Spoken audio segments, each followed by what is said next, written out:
Ladies and gentlemen, All-Star Race weekend is here, and we have for you full practice qualifying and, of course, a pit stop competition from the North Wilkesboro Speedway for the 2024 edition of the NASCAR All-Star Race. Appreciate everybody tuning in here this afternoon. Probably the earliest Friday stream we've had with the live commentary stuff, of course, this year integrating practice qualifying for the Cup Series into the streams. We've got a lot of practice for you coming up here today. We got 50 minutes of practice, full session for the NASCAR Cup Series, and then qualifying separately. We all have the NASCAR Open Cars qualify, followed by the NASCAR All-Star Race drivers qualifying, and of course that pit stop competition where there will be a grand prize on the line for the pit crews, that of which who makes the fastest stop. And I believe it's tournament style if the same rules apply to how they did it last year. So this is going to be a big weekend, obviously. We have this. We got NASCAR 07 later tonight, so a doubleheader there. That will be a Busch Series race at Dover. Saturday, our doubleheader for Saturday is going to be interesting because it is actually not a doubleheader, it's a tripleheader. We got NASCAR Truck Series race tomorrow at 1:30 Eastern Time. That will be full race coverage there. Then the NASCAR heat races for the All-Star race, which will set the lineup for the main event on Sunday this weekend. That will be at 5:30 tomorrow. Well, we'll go live at 5, but the race will start at about 5:30. And then after the heat races, we'll have another NASCAR 07 stream, and of course the All-Star Open and the All-Star main event on Sunday. So a lot of streaming. We got a doubleheader today, tripleheader tomorrow, and another doubleheader on Sunday. So appreciate everybody tuning in here for this one. I'll pull up the leaderboard on the raw feed as final practice is about to begin. Again, 50 minutes of practice. They're going over the procedure for the it looked like for the tournament they were briefly discussing that on Fox. Got fans filing into the stands here. So what?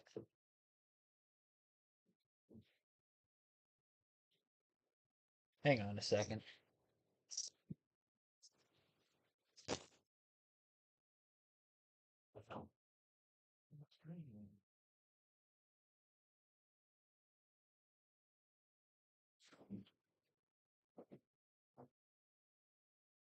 All right.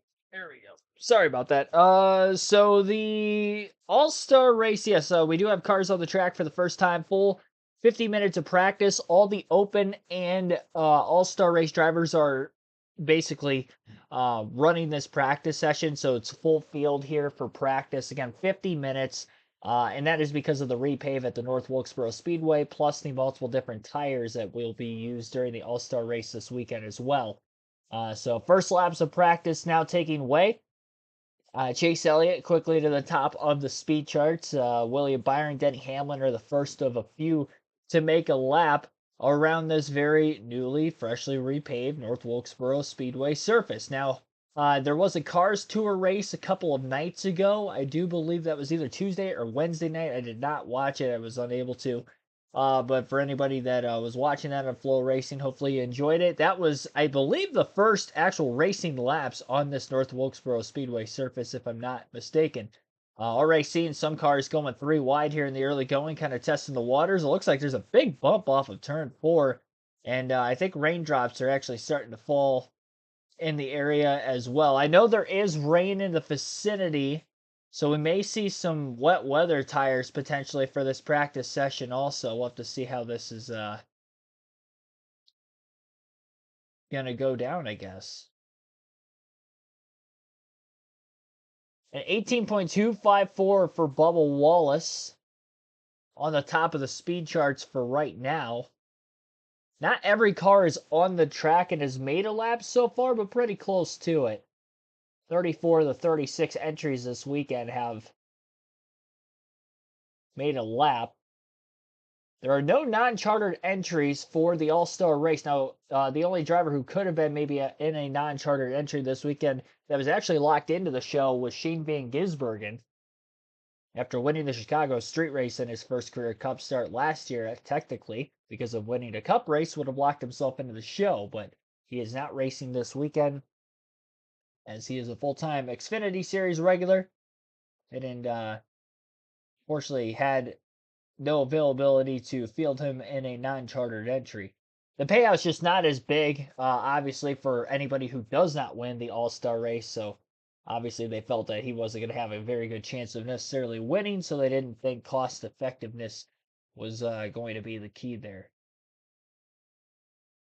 And obviously, well, I was going to say he's not guaranteed a spot most weekends, but obviously in this case he would have been guaranteed a spot. So I'm still kind of shocked that they didn't do it. Maybe they couldn't find sponsorship. Maybe if sponsorship would have been big on that, could have seen him out on the track this weekend. And the Xfinity Series is off this weekend, so he won't even be racing here at all this weekend. Got NASCAR Truck Series race and NASCAR Cup Series action this weekend, but again, Xfinity Series is off. Second consecutive year that has been the case for that series at North Wilkesboro, so they've not yet returned to the track.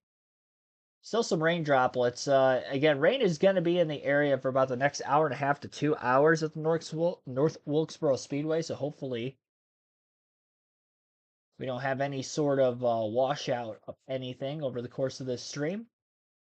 Bubba Wallace still on the top of the speed charts. And that best time still holds of an 18.254. And even on this new surface, there's been about 3 to 4 tenths of a second of fall off over the course of about 9 to 10 laps. It is repaved, but it does look very bumpy, and there's a violent bump right off the exit of turn 4. And notice a couple drivers go through, especially in that very bottom lane. Now in the Fox booth this week, it's just Glenn Boyer and Mike Joy, at least for today. The practice and qualifying. Remember, Kevin Harvick is supposed to be taking over for Kyle Larson's duties in the number 5 car. Larson in Indianapolis practicing for the Indy 500, so Harvick is in the 5 for Hendrick Motorsports this weekend. But not for the race itself, just for practice and qualifying. If I'm not mistaken, I think Larson is still scheduled to run the heat races tomorrow. I could be wrong on that. Harvick might be running the heat races too. When we get further information on that, potentially over the course of the stream, I will obviously give you the info. But honestly, with 50 minutes of practice, and this is really only the second time we've seen this this season. They had a 50-minute practice session back at Phoenix earlier this year to test the slightly new tire/short track package at the very beginning of the season. And I believe they had a 50-minute practice session in hype for the Daytona 500, which was mostly single car practice. And that was right after the duels on Friday morning, I do believe, of the week of the Daytona 500. So there has been 2 other 50-minute practice sessions this year. It is kind of funny, though, for non-points race, so we get a 50-minute practice session, but the points races, we only get 20 minutes. I do find that a little funny, but that is the case. For better or for worse, I guess. But hey, we get more racing content this weekend with all the practice going on. Robert Perkel, Bronny 20 forever. Wade Solinsky. NASCAR 2311 Cup Series Racing, thanks for tuning in. Richard Carr Sr. also, thanks for tuning in. I see you were in the chat before the stream started. Be sure to hit the like button. Our goal for the likes is still going to be 50. I know this is an early Friday evening/late Friday afternoon stream. But this is going to bleed on for a couple hours. We got a lot to cover. Obviously, usually we see 20-minute practice. This is 50, so practice is already going to take up a large majority of the stream. But then we have 2 qualifying sessions. We have the All-Star Open qualifying, and then we have the All-Star qualifying for the Cup Series. The actual competitors that are in the All-Star race, the 20 that are locked in to the All-Star race this weekend. Of course, 2 get to race their way in through the Open, which will be on Sunday. Again, only the heat races are tomorrow night. The Open is still on Sunday before the main event, per usual. I remember one year at Charlotte, they did the Open on a Saturday, like before the Xfinity race that night. Does anybody remember that? Or maybe it was after the Xfinity Series race in the afternoon or something. But I remember they had the All-Star Open on a Saturday once before. And then on Sunday, they actually had the actual All-Star race. And it was at Charlotte there in the late teen years, right before they got into the COVID pandemic. I don't know if it was like 17, 18, or 19. Something is telling me it was 17, and it was that year that Chase Elliott and Kyle Larson had that epic photo finish to get into the All-Star race.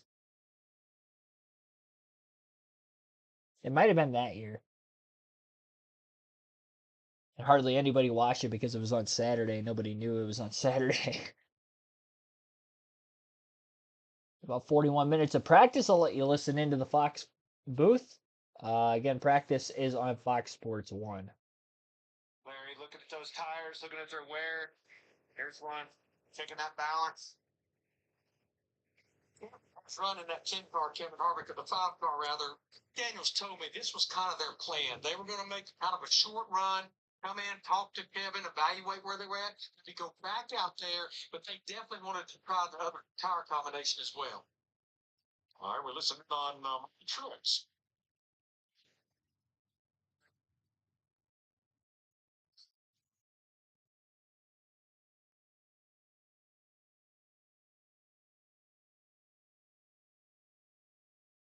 This continues, doesn't it?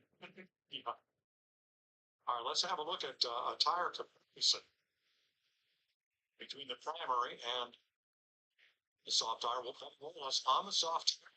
His teammate Tyler Reddick on the primary tire. You see right there on the exit, was able to put that power down. Grip is definitely there. You just heard Mark Truex say he was loose, couldn't get to the throttle, and look at the power down difference that he's able to do on those soft tires. But that's not the whole story, Larry.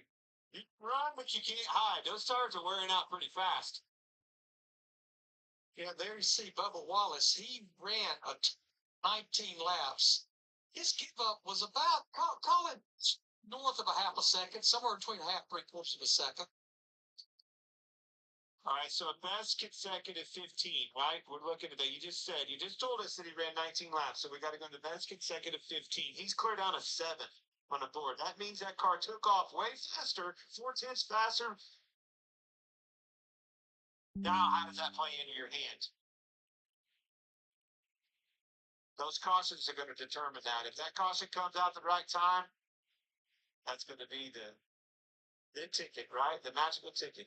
Saw Eric Jones second on that 43 car. He's on that soft setup. He actually came in for some adjustments. He's back out there. This is his second time out in the 43. And Jones only has fallen off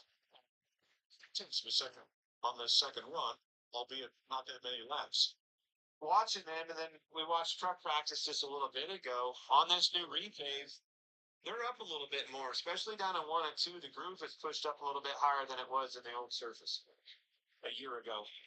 Now, on the in cars, we're seeing a straight raindrop now and then. There are some pop-up showers in the area. But with these cars on the racetrack, I think the vortex theory is in full force. And we're going to be just fine this afternoon. You hear that, DW?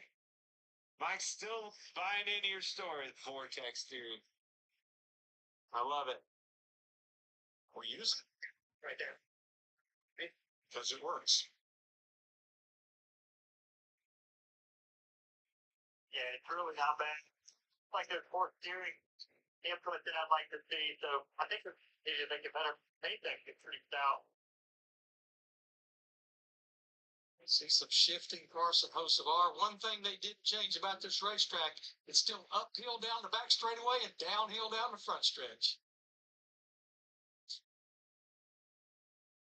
It's amazing to me the job they've done at this place. I mean, it literally looks like a brand new racetrack. Pavement and a lot of brand new paint on all these walls will do that, won't it? New lights, new everything. To show you a comparison of this 23 car, we'll go back to those soft tires, right? They're on the soft tires. Here's the first lap of his run. Or this is lap 4 to 14 comparison. Look at the difference. That fall off is alive and well in this thing fast. And that was the goal. That was the goal with bringing 2 different tire combinations here. That's what's going to make Sunday night so much fun, especially with those different mandatory cautions that'll come out.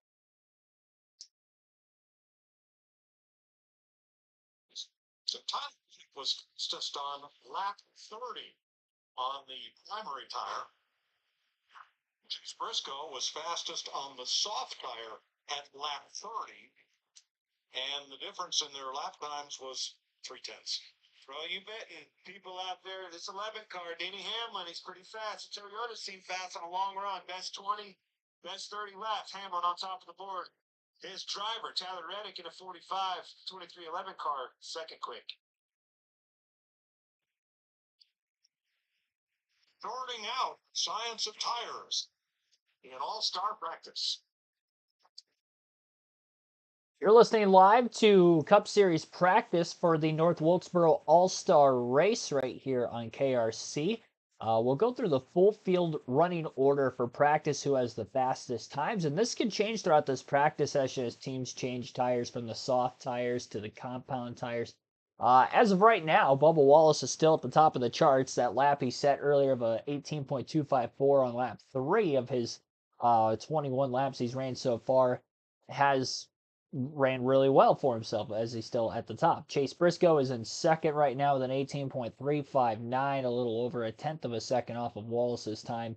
Now Wallace has ran about half as many laps as Briscoe. Briscoe has 41 laps in, and I think only him and Reddick are the only two to hit 40 laps completed. It looks like Ty Gibbs also has 41. So there's a few drivers who have ran 40 laps. Most of the drivers who have ran laps are somewhere in the 20s. As they have come to pit road to check the tire fall off and make some adjustments. Some of these other drivers, though, making a much longer first run. Of course, this is a 50-minute practice session. We're only about 14 minutes in. Following Bubba Wallace in first, Chase Briscoe in second. Justin Haley is currently third. Austin Dillon is fourth. Josh Berry fifth. Ty Gillen sixth. Eric Jones seventh. Kyle Busch eighth. Denny Hamlin ninth. Ryan Preece in 10th. Austin Cindric 11th. Chase Elliott 12th. Joey Logano 13th. Tyler Reddick 14th. John Nemechek 15th, William Byron 16th, Harrison Burton 17th, Ryan Blaney 18th, Carson Hocevar 19th, Ty Gibbs 20th, Ross Chastain 21st, Daniel Suarez 22nd, Ricky Stenhouse Jr. 23rd, Zane Smith 24th, Martin Truex Jr. 25th, Alex Bowman 26th, 27th is Brad Keselowski, AJ Allmendinger 28th, Noah Gragson 29th, and Corey LaJoie 30th. Michael McDowell 31st, Kaz Grella 32nd, Chris Buescher 33rd, Daniel Hemrick 34th, Christopher Bell 35th, Kevin Harvick 36th, and Timmy Hill 37th.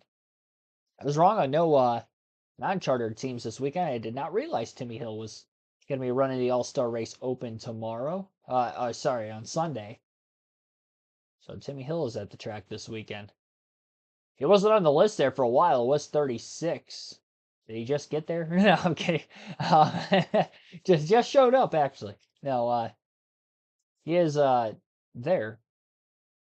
Tough to see Harvick at 36 right now, but welcome back.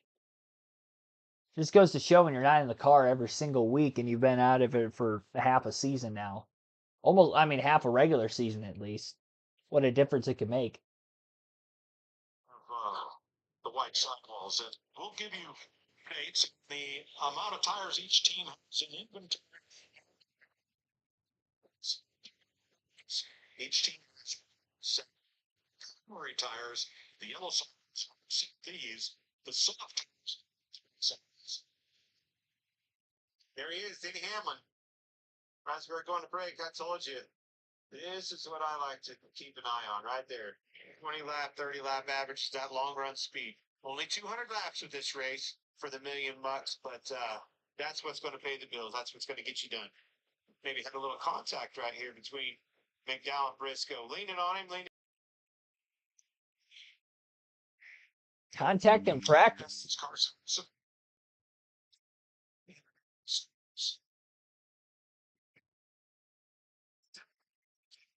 Trying to get filed in there. Jamie, what do you got? 36 pushes on that primary tire. I just talked to his crew chief. The board when it comes to the All-Star cars. Sir, 22 laps. You see him coming down pit road right now. Fastest speed 121.2 miles. But he's just okay right now. The car just won't turn the way he wants it to. In fact, I haven't heard a single driver say that their car is not tight out here. So they're working on it. They plan on putting on that softer tire here coming up in just a bit. Thanks, Jamie. We have radio from Chris Buescher and his team. They hurry a lot. Really, that tired off. Get with them through the run there. Be able to drive it in the corner very deep. I think it's careful, but we'll know when they get right there. Very lean off.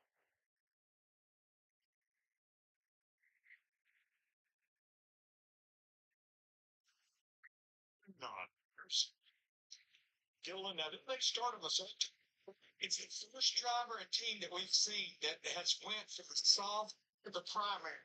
What he did earlier on that softer tire, he ran 31 laps. He basically ran his fast lap on lap 6 at an 18:54, and he fell off somewhere in the low 1900s. And he's 8 laps into this run. His fast lap was at the 1868. He's at 1870. Part of that could be the tire combination. Part of it could be the car needs an adjustment, which I think that's why he's coming to pit road right there. Okay. Similarly, Chase Briscoe did a 50-lap run on the soft tire with a 6/10 of a second. Harvick back into the pits for the second time. Very little conversation on the radio so far. Of course, these teams do have a private channel radio that they can talk and communicate with. And you see it sitting in the car right now, getting ready to be handed a monitor from Cliff Daniels, and he's going to say that he doesn't really want it right now. Cliff came on the radio about 4 laps before he came in and said, if it is tight, bring it back in. We will work on this car again for you. I'm going to be able to field off the racetrack back in here. So I'm going to read into the picture a little bit there and say his race car is tight like so many of them are right now. They are still on the primary tires with them right now. They have not switched over to the softs yet. Sounds like a common complaint. Now here's his teammate for the weekend, Alex Bowman. Right.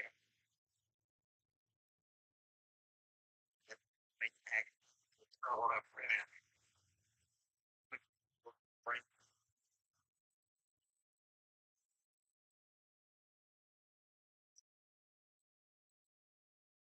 That's Alex Bowman, who's also on the primary tire. Now, Denny Hamlin has switched to the soft tire. Sure has. Look right here, folks. Found that speed. Matched everybody else who had those soft tires. Yeah, his fast lap on these soft tires was lap 2 in 1827. Lap 4, he ran an 1828. So let's see what the fall off on this 11 now that he's on this soft tire combination. Halfway through this practice session, and Denny Hamlin, the radio, to say that the track has rubbered up a lot over the first half of this session. And you can see it, Mike. Get right there in the middle of that corner. This is what you want to see. All right. Now, these tires going to be fast enough that you can make passes on this racetrack. And what we saw right there, to me, that's what's going to be fun Sunday night. We get that caution with about 15 laps to go, and somebody's got a set of those red softs laying in there. Come and get them, buddy. They get them elbows up. Hold on tight, because you're going to be Superman. You're already projecting that far ahead, Larry. My trends have not worked well. We're due for some new trends, fellas. That's for sure. We're breaking all sorts of trends this year. Records, trends, you name it. Wallace, Hamlin, Chase Briscoe, fastest in All-Star and Open Blind Practice. Yeah, that is worth noting. Again, we do have open and actual drivers locked into the All-Star race, all collectively in this practice session. So 30 practice, maybe not all on the track at once, but some teams making adjustments, but definitely using the entirety of this allotted 50-minute time frame. Your fastest overall right now is Bubba Wallace, still with that 18.254 you just heard as Denny Hamlin timed into second place. No shock to see 2 Toyotas at the top, considering how good they have been on 1 mile and less in length racetracks. Could be the favorites this weekend. Chase Briscoe recently, his fastest lap on lap 30, which he just ran his 30th lap. So he's up there. Justin Haley into the top 5 and 5th. He has been in the top 5 for a while, considering his best lap was on his 6th, and he's ran 26 total. Austin Dillon is 6th overall, Josh Berry 7th, Ty Gillen 8th, Eric Jones 9th, and Kyle Busch in 10th. A lot of the not so usual suspects, I should say, up at the very top of the leaderboard in the top 10 in practice.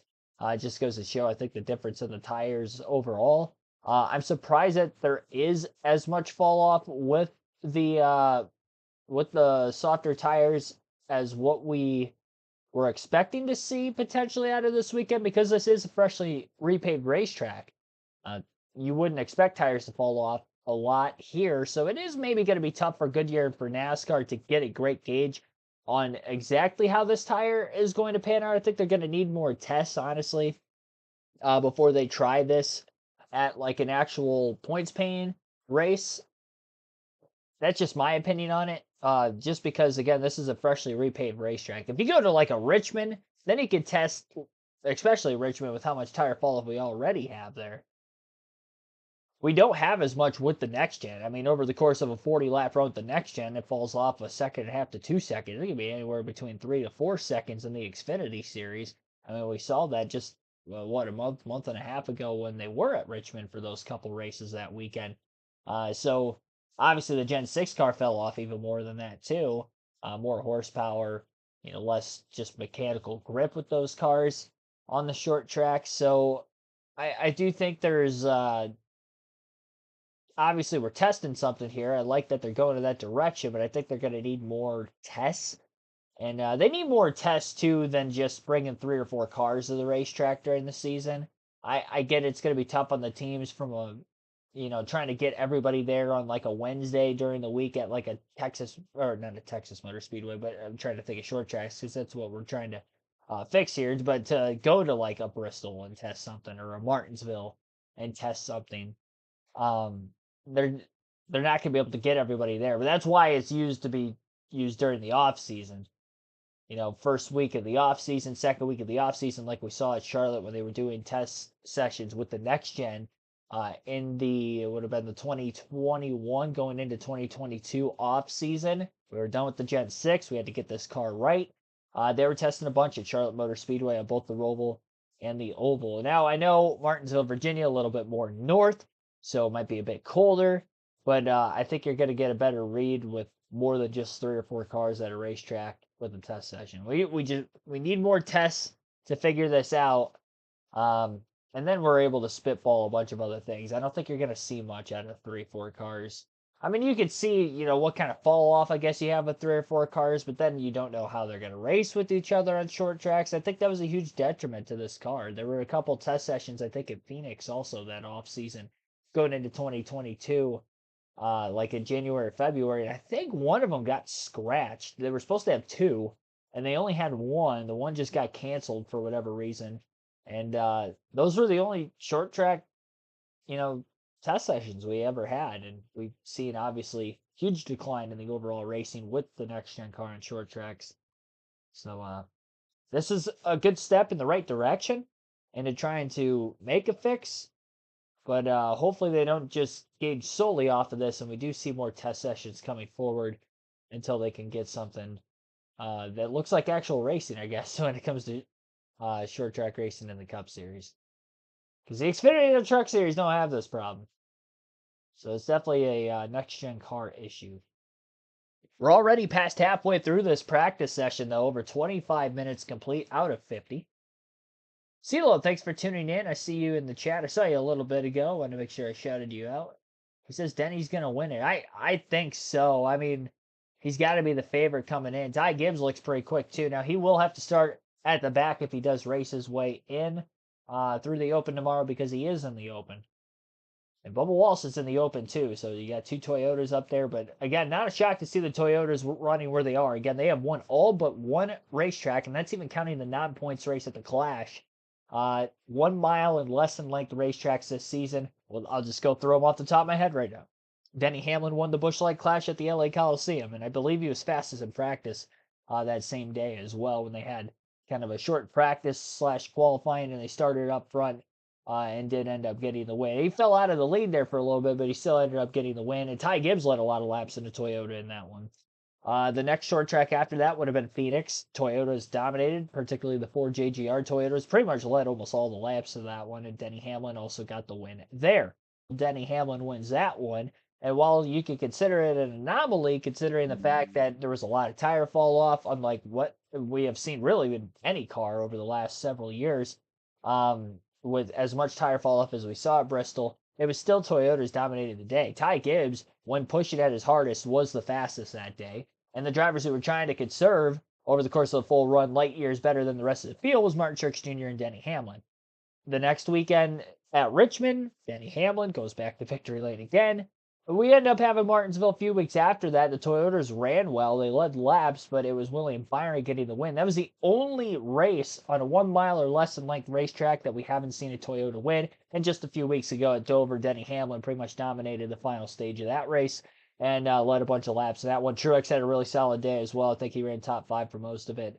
And that was even with damage, I think, to the splitter of his race car. If he didn't have the damage on the splitter of his car, following one of the restarts in that one, maybe he could have been right up there with Denny and Kyle Larson for the finish. So yeah, I am very high in the Toyotas coming into this weekend, and just seeing on the early practice charts with 5 of them in the top 9, 3 of them in the top dominating weekend. We'll just have to see which one will get it done. And obviously, Denny Hamlin's gotten it done more often than not. 4 wins when you include the Clash, and again, all of them on 1 mile racetracks and less in length. The 1.5 mile tracks, he hasn't been up there. Well, I guess Texas, he was up there competing for the win late. But like last weekend at Kansas, I think it was the first weekend, 2 weeks ago, excuse me, Kansas, he was back half of the top 10. He had a good car, but he didn't have a race winning car. Led some laps at times in that one. I think he ended up winning the first stage, if I remember correctly, but he wasn't really anywhere to be found after that.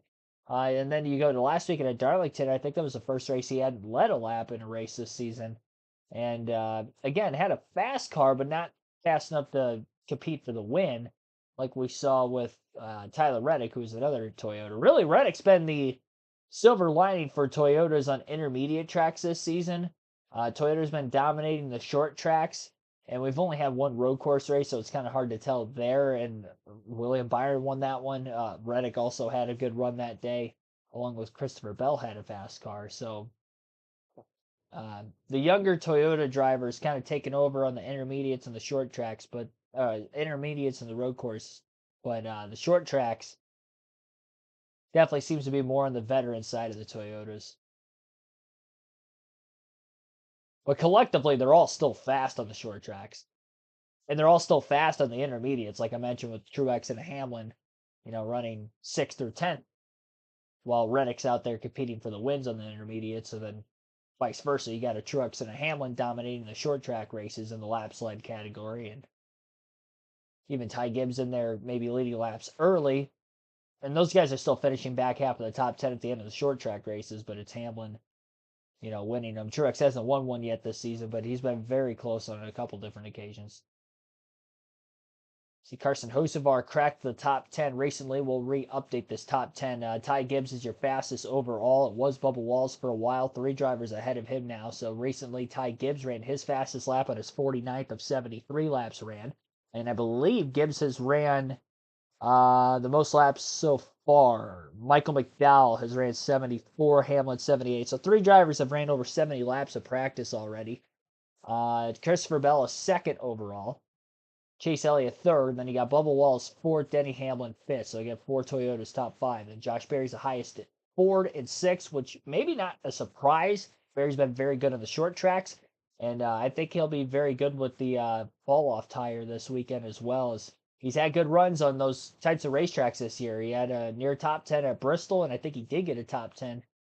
No, there was like 11th and 12th at both the Richmond and the Bristol races this season, and there was a lot of fall off in those races. Remember Richmond, he got up to 2nd at the end of stage 1 after starting deep in the field, and then Bristol, he actually led laps in the first stage of that race as well. So Berry should be one to look out for, I think, for the All-Star race if he races his way in, which he did last year in the 48 car. Remember, he actually won the All-Star Open, and Gibbs made his way in the 2nd position. So Berry could be a threat there right with Ty Gibbs.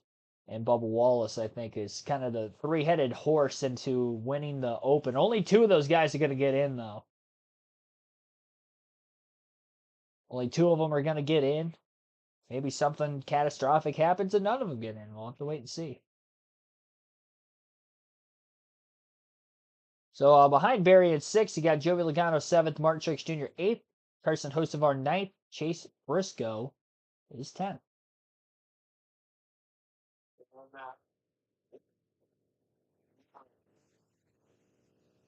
Ski marketing. His debut for Richard Childress Racing. And third time out in Atlanta. How about our four-box coverage there, Clint? Been a teammate of Kevin's for a long time. Watched a lot of driver data with Kevin, and one thing that separates him, the difference between him and a lot of drivers, is how much he moves that steering wheel. Always working that wheel. And he's really just making short runs right now. But Cliff And a Daniels, fan vote, too. is process what Kevin is telling him, knowing he's got to implement it and set that car up for Kyle Larson to run the All-Star race on Sunday night.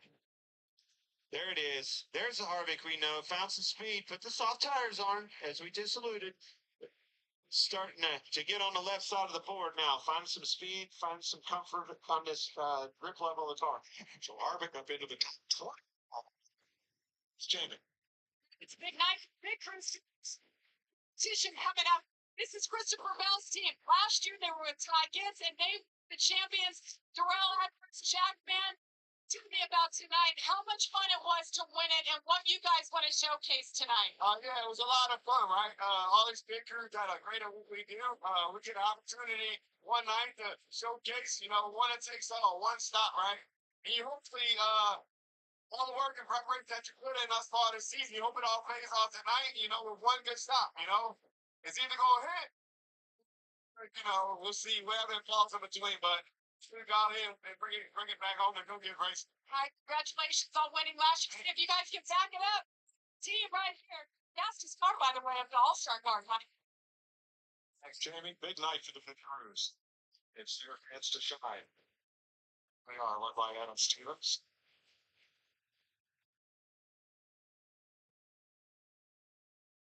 It was a big deal for these big crews to come out and showcase, and the focus is on them every single week. That one stop tonight, the focus is solely on them when that driver comes into that pit box. Our series champ, Ryan Blaney, second on the board. Lap 55 of 62 was his fastest. 7-6. That's just 3/100ths off Ty Gibbs, who has the top of the board. And here's some radio from Gibbs.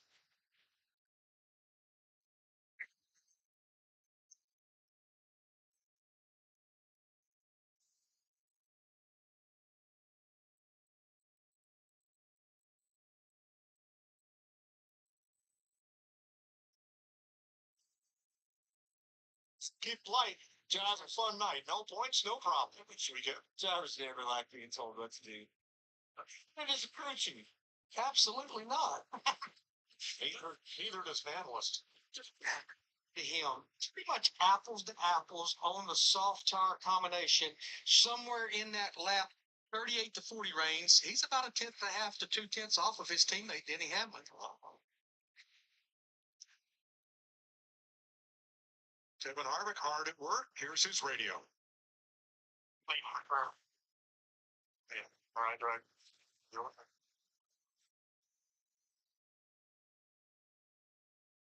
Still need to turn out of that car.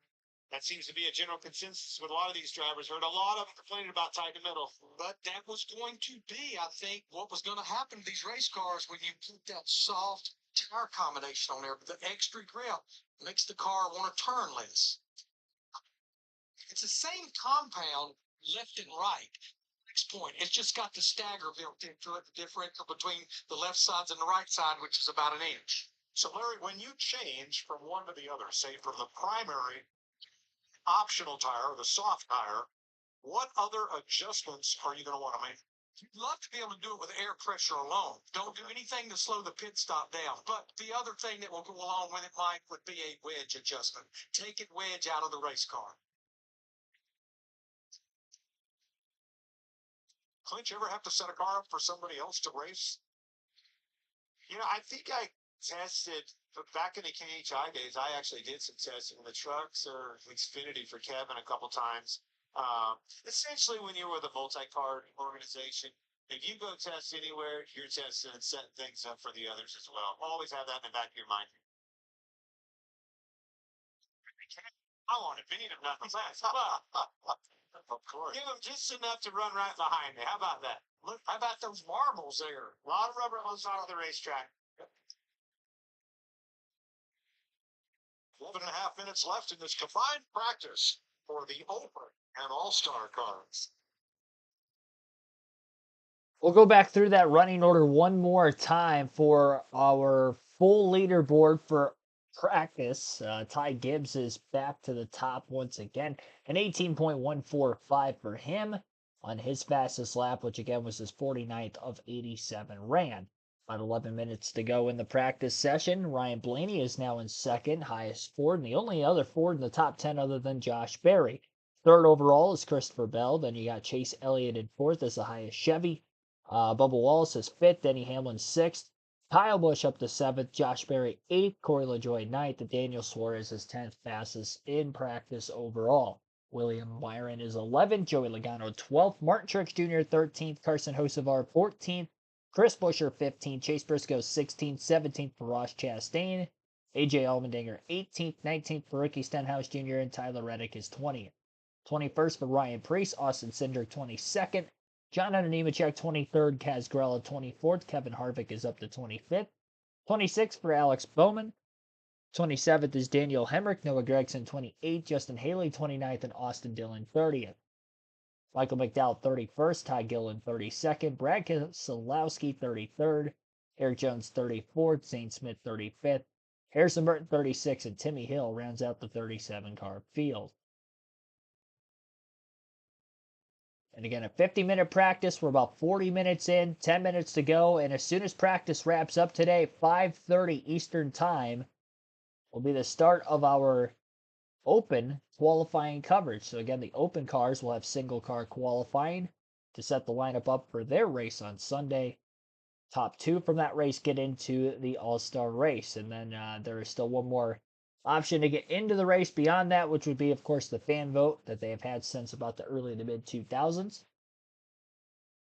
where you can vote for your favorite driver to get into the All-Star race. Apparently, you can vote 5 times every day. I did vote just once. I wasn't going to do that every day, mainly because my favorite driver, Ryan Blaney, is already in the All-Star race, and I think he will be in there for a while. I think they still have that thing where if you win the All-Star race, then you're in for like the next 10 seasons. So even if Blaney has a winless season between now and like 2032, he'll still be in it. Or not even 30. Well, yeah, 32 because he won the All-Star race in 2022. He didn't win a points race that year, but he did win the All-Star race. Under randomness circumstances in that Texas race, to say the least, but he still won it. All right, back to the broadcast. Carried around the track in victory. She took it to school for show and tell and for the Pledge of Allegiance. I saw that. Man, there, just awesome. So cool. Yeah, well done. Things have changed, boys. How about this backpack that we're running these days? Luggage. Chris Busch, he had together. Both cartoons. Determined to bitch. Keselowski. Look along the street. Sitting back there waiting for the ones to take one another out. That's exactly what happened. Put him right in victory lane. And spinning lane for Brad Keselowski. And she was there. Very cool to witness the first for the number 6 in this new RFK ownership. Jamie? And it certainly has been the feel-good story of the week for Brad Keselowski. But I'm looking at the charts right now. I hate to be a downer, but he's slow with the All-Star car. So I went down and checked in with the team, and he went out, came in about 3 different times on those primary tires. Loose off is what he's been struggling with. Getting a little bit more comfortable now. He just went out on those red sidewall softer tires. See if he can get any faster. He's about 13 laps into this ride. Thanks, Jamie. One important point we probably didn't detail is even though we have 2 distinctly different tires, if you change tires, you must change all 4. Yes, you have to have either 4 red letter tires or 4 yellow letter tires on the car at one time. You cannot just change them side to side. You can't mix and match, Saz, but thanks for the question.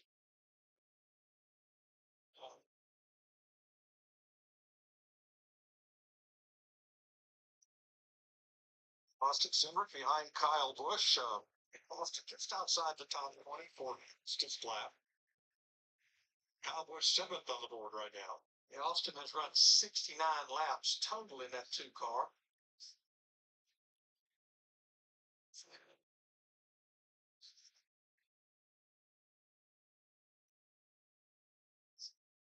It's amazing how many laps you can turn in a 50-minute practice on 5/8 mile racetrack, especially making those long runs.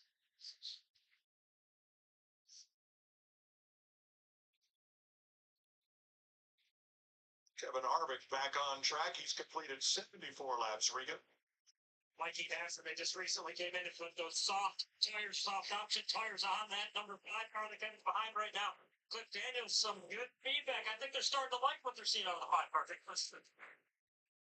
good lap time for the last tires right now. Low 19 are really good.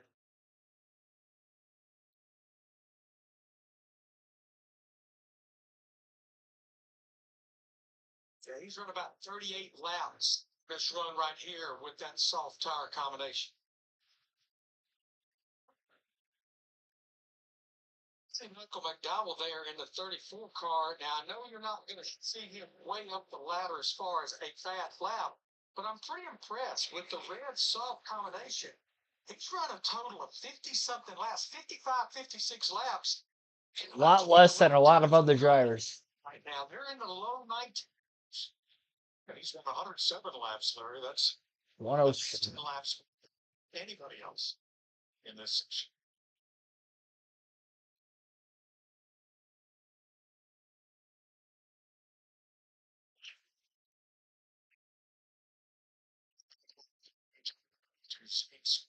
You know, Steve Smith, Marcus Payne's team last week at Darlington, realized he had Dave Marcus there. Dave helped work at the media center and was hanging around that car in the garage area and having a big time. Glad to see him at the racetrack. Yeah, that good you had on, guarantee you. Love that. Not sure if he was wearing his wingtips, however. But great to have him at the track and a lot of the other legends that came to Darlington for Throwback Weekend. Rick Mass saw him there. So neat to give praise to those guys. They're the reason we're here. And a lot of characters back there. And NASCAR is starting forming an alumni association for former drivers and others who've been in the sport for a while and want to honor their presence at selected races. It's needed. Yes. Those guys need to be here. They need to feel welcome. Said that for many years. It's long overdue, but it's never too late. And those guys being at that racetrack, having that presence, having, a fan's perspective. I went out there in the Midway, and all those guys were doing interviews out there. Such a cool perspective to hear those guys talking about the way it was and the way it is now and the way they feel about it. James, the cameraman. You don't want the rain, do you? You know, Clint, you talked about it earlier, how the groove has moved around already. What few laps this brand new surface has on it. I just watched Christopher Bell in that 20. It's about 3 lanes off the bottom. Yeah, I've seen quite a few drivers running off the inside. If you paved the racetrack, if you inches off the next thing your spotter, you're okay with a crank because you're gonna spin out. Well, and largely, Larry, it's because it has two components, an aggregate, which is the stone, and a binder, to hold it together. And when you had those really small, tiny pieces of aggregate that they used to use in the top bolt, the tires going over it would abrade that, and you'd end up with all that little stone dust and no traction. Look how much this track's moved up, though. See those cars running side by side? That's what you want to see. That's what's going to put on the show Sunday night when the money's on the line. Cannot believe on a repave how wide this groove is. And I think it's due in fact, and we had those 2 different sets of tires on these cars. A lot of cars were down on speed, faster. I think to make these passes and widen that groove out a lot faster than you typically would see. Great to see. Jamie. So Denny Hamlin got 85 laps from that practice session, 6 on the board. So I want to know your opinion on all things. The new repaved track, the new softer option, and it's having one full practice session. Yeah. I give Goodyear a lot of shit a lot of times, but they nailed it with this one. It's just great tire. There's the difference in speed between the cars. So as you're seeing now, guys are searching for containment. trying to get grip because they don't want to be in the rubber because it is kind of slick. So really, really fun right now. This is like back to the old short track game. Thank you. Wow. Denny Hamlin has the best average for 30 laps on the soft option tire and on the primary tire. So saying is, if I was a big man, probably would be on the 11. I think he would be on my team. So I think the last time we raced it when tires wearing out, I think it was him celebrating on top of that concession stand out of the trophy. I think you're right. When it comes to tire management, go back to Bristol. Who was it? It was the old guys, the guys with experience of managing those tires. That's what we used to do. Now the name came. Give you an update from Indianapolis, where it's Fast Friday. Kyle Larson turned 34 laps, making 4-lap qualifying runs at a maximum speed of 41 miles an hour. Did not expect anything different out of that boy. Going over there, he's gonna he finds the speed in a race car. Don't care what it is he's sitting in. He goes wins the Indy 500, wins that the 600. I'm putting him in the Kentucky Derby next year. He hasn't won, and I'm telling you, it's almost. I told Rick Hendrick, I've got it cleared. Going. Well, it has been a fun practice, but it pretty much is about to come to a close here. A lot of laps. Yeah, when's the last time you heard a driver like Denny Hamlin or any driver say they made 85 laps? A lot of practice, a lot of rubber down on this racetrack. The drivers ran over 100 laps. McDowell, Gregson, Suarez, Elliott, and Logano each on 100 laps in this session. But Ty Gibbs had the fastest individual lap and fastest of the open cars. Ryan Blaney, fastest of the all-star drivers. Yeah, I mean, it is good to see a lot of tire fall off, and I already mentioned I'm surprised we're seeing as much as we have today, considering this is a very freshly renewed, repaved racetrack compared to, the likes of a lot of the other short tracks that we do have on the circuit have been older surfaces. Obviously, short tracks, for instance, like Dover, I know it's only it's considered an intermediate track, but the surface itself has been around since the late 90s. Bristol even has been around for over a decade now with the current Bristol moderation that we see today. We obviously get some tweaks with the PJ1 traction compound here and there from time to time at Bristol, but as far as the actual surface itself, when it comes to degrading tires, we have seen that surface. I think 2012 would have been the first race on it. After that, man, you gotta think. I don't even know when the last time Martinsville was repaved. It was probably like 2007. Does that sound right? 2008? Because I know watching the Car Tomorrow race there in 2007, the spring one with Johnson and Gordon, that was, I think, the new surface, if I'm not mistaken. So I think 2007 it was repaved. But yeah, definitely seeing a lot of tire fall off here in this one. Richmond obviously is another very old surface. I think 2000 was the last time that they had repaved it, and it is very old considering the amount of tire wear there. So again, Ty Gibbs, fastest overall in practice. Fastest of the actual all-star race drivers was Ryan Blaney. So again, Gibbs running the open was fastest there. Blaney fast between first and second. Difference between about first and 20th, a little over 2/10. So still not a lot of separation in the very fast cars to the not as fast cars, and to consider the fact that, again, everything fairly equal, but definitely seeing a lot of tire fall off, so I think you'll see more differentiating times and passing opportunities in the race compared to the intervals that we see between positions on our leaderboard. Now, this will transfer over very soon. We're going to have Cup Series open qualifying, so all the drivers who have to try to race their way into the All-Star race on Sunday night, that open race will be at 5:30 Eastern on Sunday. We'll have live commentary for it. We'll do 2 separate streams Sunday. We'll do an open stream, and then there's going to be about an hour to an hour and a half break period between that and the All-Star race, so we'll stream the All-Star race separate later that night. But anyway, outside of streaming it, again, the drivers in the open about to qualify to see where they start in a pretty short dash. 100 laps on a short track, not a long time. Yeah, I believe it's 2 50-minute stages. So 2 50 minutes will split it right down the middle. and 100 laps in the open. Again, coming your way Sunday. But practice is just concluded. Open qualifying is next. Then we'll have actual all-star qualifying and the pit competition after that. So with this debrief, Bernal, let's go to Jamie. Some good speed after Ryan Blaney.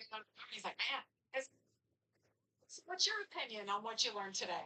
Yeah, I told you we're working a lot harder than last year here. Last year here, you were kind of beating. This year, didn't want to drive the car too hard, and now it's like you gotta be driving hard. So, yeah, Menard trained with Ford Mustang. I thought had good pace off the bat, and I was really happy that the track started to get wide there at the end. I feel like when everyone put the red on, started moving around a good bit. His tires fell off. You're forced to move around. I feel like we're gonna keep working the groove up more, which is good. It got almost to the top lane down here in 3 and 4, and we were pretty high in 1 and 2 as well. So that's good. That's promising. Yeah, overall decent speed. Fun day for sure. Trying to figure everything out in 50 minutes and new track, new tires, 2 different tires. So excited for the 12 boys to go to work over the wall and see what we can do. All right, when they put the red tire, the softer tire on, how does that change the balance, if at all, for you? And do you have to do anything differently entering the corners? Yeah, we adjusted a little bit from the primary to the red. Usually when a tire has more grip like that, it just makes your car tighter. So we had to kind of free up a little bit. I feel like most guys did that. So yeah, it was interesting to see just the feel and the immediate grip. That was kind of 5, 6 laps of grip on that thing is a lot, and then it kind of fades. So I'll be curious to see if we get it mixed up in the race. That's exciting. So and they last a long time, which was positive. We ran like 40 laps and they look great. So that's good things from today. Drivers down here, Mike. Thanks, Jamie. Now, NASCAR just ran their Elgin sweepers through pit stalls 15 and 18 that will be used for the pit stop competition. You saw those burnouts earlier. What you don't see is any rubber laid down in those pit stalls. It's all gone. So won't be any advantage for early or late because of that. Wow. Regan? Well, Mike, Kevin Harvick hopping out of the car. You're sweating like you were getting ready for a free race in a suit and out there right now. So it made you do a lot of work in the race car. How much fun were you having? It was fun. I think that the thing that I knew, I mean, that last 10th and a half that it takes to be competitive with these guys on a week-to-week basis is what I like at the beginning of the run. But the last run was fairly good.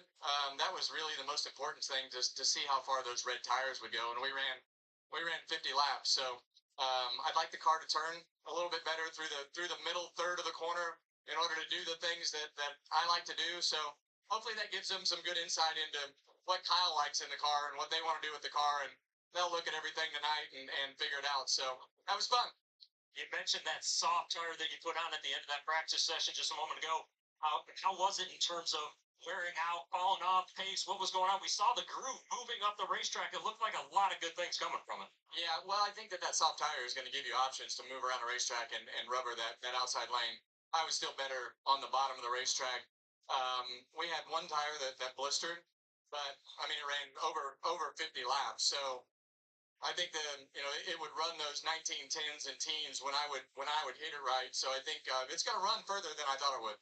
Got to ask one final question. You might know where this is coming from right here, but throttle trace. Have you been looking at your throttle traces and stuff in there? You paying close attention to that today? I haven't been. My throttle traces look fine. It's my brake traces that don't look very good. I'm slowing the car down too much, but I mean that just that's what we talk about all the time. These guys are so good at what they do, and in order to go hit that pit stall just right now, go fast all at the same time. We need the rain to stay away. It's just a sprinkle. It'll be okay. You're only first out when it comes time. You'll be fine. Thanks. Keep sitting there, Regan. Right, we're getting ready for open qualifying. Fastest of 2 laps around North Wilkesboro. Yep, 2 laps of qualifying. Now, there's no round-by-round procedure with the field basically being cut in half for each qualifying session anyway. We'll get the order in which everybody will qualify, which will be random for both the open and the, well, it won't be random. I think they still go by the regular procedure they would usually do for qualifying, but with the field cut in half, obviously, it's going to be a little bit different. And not in the exact order. So they all practice together, but qualifying will be separate, and that is coming your way very shortly. Lloyd Barnes, thanks for tuning into the stream as well. Be sure to hit the like button, everybody, on this stream that is watching.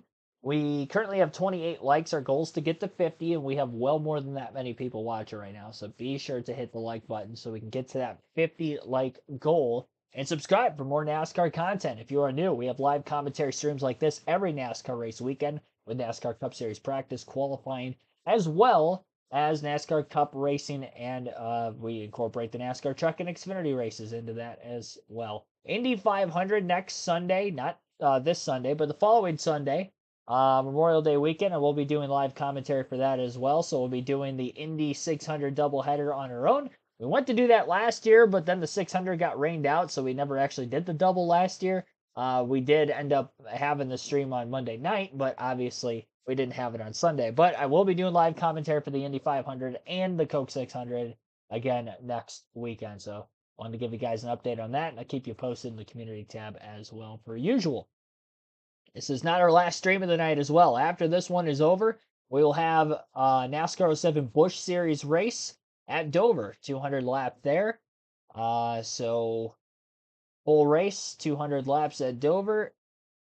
It is scheduled right now for 8 p.m. Eastern time. I don't think that this qualifying session is going to run longer than that. If it does for whatever reason with that in the pit stop competition, then we will postpone the stream. But I think 8 o'clock should give us enough of a window. I already have that stream set up. I would like to try to get some practice laps in at Dover because I've not raced there with the Busch Series on that game since buying it, and I've only raced that, 3 times in the last 6 months. I've played that game, all in the last couple weeks, so I'm getting the hang of it pretty quickly. But it still feels a little weird when I go to those intermediate tracks. It feels very unstable, very loose from the setups I had in it before. So yeah, I definitely hope I have enough time to get some practice laps. If I have to go in there without any practice, I might end up wrecking the car in the first 10 laps, but we'll see. We'll see how that goes. But yeah, NASCAR 7 later tonight as well. So a little double header for you on this Friday evening. We'll call it Fast Friday. Fast Friday's back. It used to be Fast Friday whenever they had practice on Speed Channel. Every single Friday was Fast Friday because the only thing you really had was practice for every series. Qualifying used to be on Fridays as well. Now it's on Saturdays, incorporated with the short practice session. But today we got a full 50 minutes, so we have practice back. Cup Series will be on tomorrow night as well. I know I mentioned the Open is on Sunday before the All-Star race, but there are heat races tomorrow for the actual All-Star race competitors. The Open drivers will not be running heat races, but the actual All-Star race drivers, 10 drivers in each heat, as there's 20 in the main event on Sunday. And there will be 60 laps in each heat race that will set the lineup for the All-Star race. So this qualifying only sets the lineup up for the actual heat race, but then they will race 60-lap heats tomorrow, which will be very reminiscent to how they do the duels, where one heat will line up the inside row, the other heat will line up the outside row for the All-Star race. So very reminiscent of how they do the duels at Daytona during speed weeks. But the only difference is with qualifying here is if you qualify in the front row, I think you still have to go off at the heat race. That does not incorporate to locking yourself on the front row for the actual race. So that is different from Daytona 500 qualifying. Drivers, is this a one and done situation here? I don't know, but I hated that interview. No, you did. I did. Why'd you? I don't like when these guys go down the road of apologizing so much that it's just pathetic. Well, I think it's a little harsh. You do, because Tyler Reddick was honest. He didn't try to slough it off. He said, look, I screwed up. I'm sorry. And I think what you do, Clint? Well, first of all, I knew this was coming, because I know when we went off the air, Kevin's like, man, I'm okay with the apology, but why did you do it 5 times? He just kept apologizing and kept digging, but it's a tough thing. I tell you, he didn't feel bad. I had Tyler on the radio show Monday, and I point blank asked him, do you think this is over? He said, unfortunately, I don't. He said, I just know Chris Buescher feels about what happened. Well, it did take a win from him. What's my take on it? I think he had to make that move as early as he did. He was getting better by the lap, and I think his opportunity was coming. He just took it a little too soon. Yeah, there's still 10 laps to go when it happened. I mean, that definitely could have been a different outcome, 10 laps left. But you got to figure Brad Keselowski was right there, too. So maybe he felt the urgency was on with the 6 car coming. Not to mention that the 6 and the 45 had made contact with one another earlier. I feel like that hasn't been getting talked about. A lot of people have been talking about, Reddick sliding into Buescher. In the instant of it happening, until I saw the replays and actually saw the 45 car wiggle on the dive bomb move on the bottom of the racetrack, you could see a wiggle before he moves up and makes contact with Buescher. But going back to that Darlington incident, remember, the only reason Buescher even got to the lead is because the 6 ran the 45 into the wall like 5, 6, 7 laps before that. So then Reddick ran him back down. So in the midst of it, I actually thought it was kind of payback for, hey, your team owner just ran me into the wall, costed us a lead. I've led, a large majority of this race. And, yeah, and then, on the other foot, Reddick did the same. It wasn't the same driver. Buescher, obviously took offense to that, but at the same time, there was another driver for that team that gave you the lead because he did the same thing to me. I feel like that's getting overlooked. I don't know why.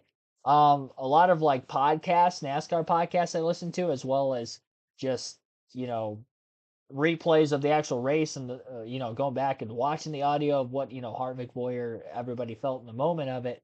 I'm surprised that gets overlooked. I'm not gonna lie. It was only like 6, 7 laps before that. It wasn't like it was earlier in the race. So I'm very shocked that a lot of people kind of forgot about Keselowski running Reddick into the wall to allow Buescher to make that 3 wide pass for the lead because they slowed each other down so much. And there was contact. I mean, it was honestly about identical to the contact that Reddick had made with Buescher. The only difference is both these two cut the tires down versus with the Keselowski incident, that wasn't the case. And I almost wonder if the contact with the wall and then the contact with Buescher is what did Reddick in with having the flat tire. I almost wonder if he didn't have the contact with Keselowski before that, maybe he could have been able to continue still. But we'll never know that answer. 31 likes on the stream. Again, we got well more than 50 people watching, and we have our goal to get to 50 likes. I know practice just wrapped up. We still got qualifying, but still be sure to hit that like button. And again, subscribe for more NASCAR content. We'll take our first ad break of the stream. Listening live on KRC, NASCAR All-Star Race qualifying now for the Open coming up next at North Wilkesboro Speedway.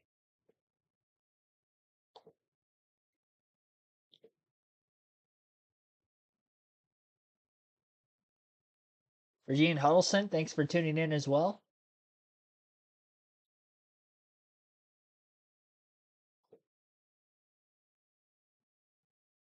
Welcome back to North Wilkesboro. Qualifying the best of 2 laps. All drivers must be on the standard or primary tire, the one with the yellow sidewalls. As Noah Gregson helps get his car in position, roll it down the hill, and get it parked. Mr. Cindric at the ready, Bubba Wallace. Ignore those dark clouds in the background, folks. Yeah, they are right there. Well, ignore them. Yes. It's going to rain on our parade today. Well, we got to get this vortex theory going again. Get me this shot. And the first of which will be Timmy Hill.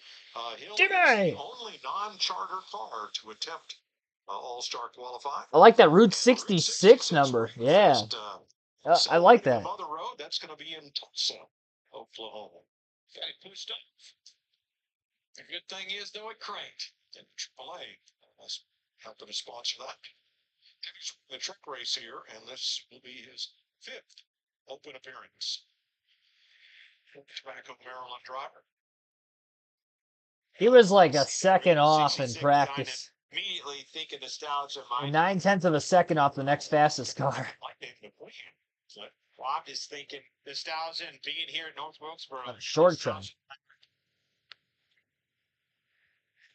So neat to come here, rolling through the neighborhood, seeing these people, parking people in their own front yards, right? It takes a total team effort. That team is all the people that make up this surrounding area and make this event possible. It's a pretty big unknown here, you know, with all the different runs in in that practice session with 2 different combinations of tires. Nobody really went into qualifying mode and pumped the tires up. So I don't know that anybody really knows how fast they can run on this primary tire package. Route 66 starts and ends. You loop in Chicago, away to the Santa Monica Pier. It's to Los Angeles. See, Larry? Hey, I lived it for 15 years. And it's celebrating 100 years of Route 66. You said something under break, and I want to point this out. And I'm watching a lot of unknowns. There's a lot of stout competition in this open. Cars that have actually, drivers that have been in the All-Star. Half these drivers been in the All-Star for one reason or another. Either they won a race or they advanced through the. I mean, look at this. You got Ty Gibbs, Alex Bowman, Bubba Wallace. A lot of heat in this open. It's going to be a tough one to cross. 66 at Huntington Beach. This will be his first open. He was in the truck race here last year during the rebirth of North Wilkesboro Speedway. 1847. Here is Kaz Gralla making his first open appearance. Driving for Rick Ware Racing.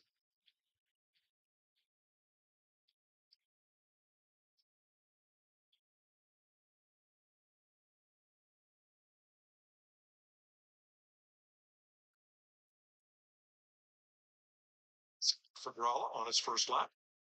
That's going to be what I'm looking forward to paying attention to here is what's the money lap? Going to be able to get it, but where's the juice going to be squeezed from the first laps? Have to be ready for both, right? Well, so far, that's kind of been the case. Now, Gralla, he goes straight to the top on lap 2. Good finish of 11th. That came last year. See that little bump, little character still, the bump getting into 4 that you heard Kevin tell us about earlier.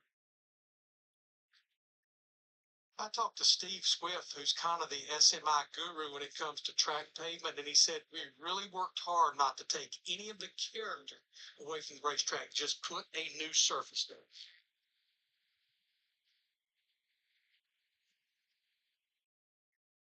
And stays second after that lap. Here's Justin Haley making his 4th open start and his best finish of the season last week at Darlington when he came home 9th. I'm going to go back to what you just said about Steve Swift's story. That's hard to do. Imagine calling a paving company, right? Said, hey, I want you to come repave our racetrack, but I don't want you to make it good. I want you to make it old and keep all the things that we love about this racetrack. You have to keep that alive. Keep that character built into this racetrack. You want me to do what? That would be a hard task to handle.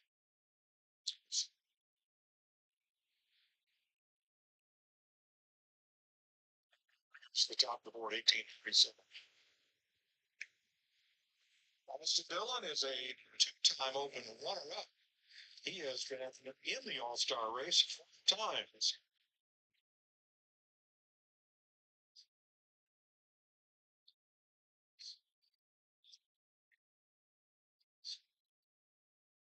See a little sunshine here. Or the lights get hot. No, it's definitely sunshine over here, but it's really dark over there. Well, just keep looking over there. If you look over at turn 1 and 2, it's sun shining out. You look over here behind the grandstands in 4, she's looking pretty dark. Look on the bright side, Clint. Dillon fastest. Michael, man, I love what they're doing down here on the flag stand. We saw this back in the day, letting the fans wave a flag during qualifying. And that has to be so thrilling for them. They've been Don't drop it. qualifying. Don't be the person to drop it. So cool. Yeah, Daniel Hemrick. His start, his first came at Charlotte Motor Speedway in 2019.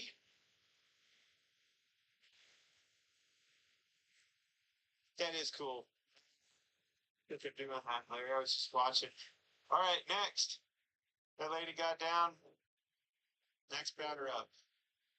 I like that the official's still wearing the full uniform and helmet, and he's still got these fans up there in a t-shirt, his shorts. A couple of kids pick up. They're going to be super quick instead of 7 drivers. We'll just throw safety out the window this weekend. Why not? It wasn't premeditated, though. Both of them.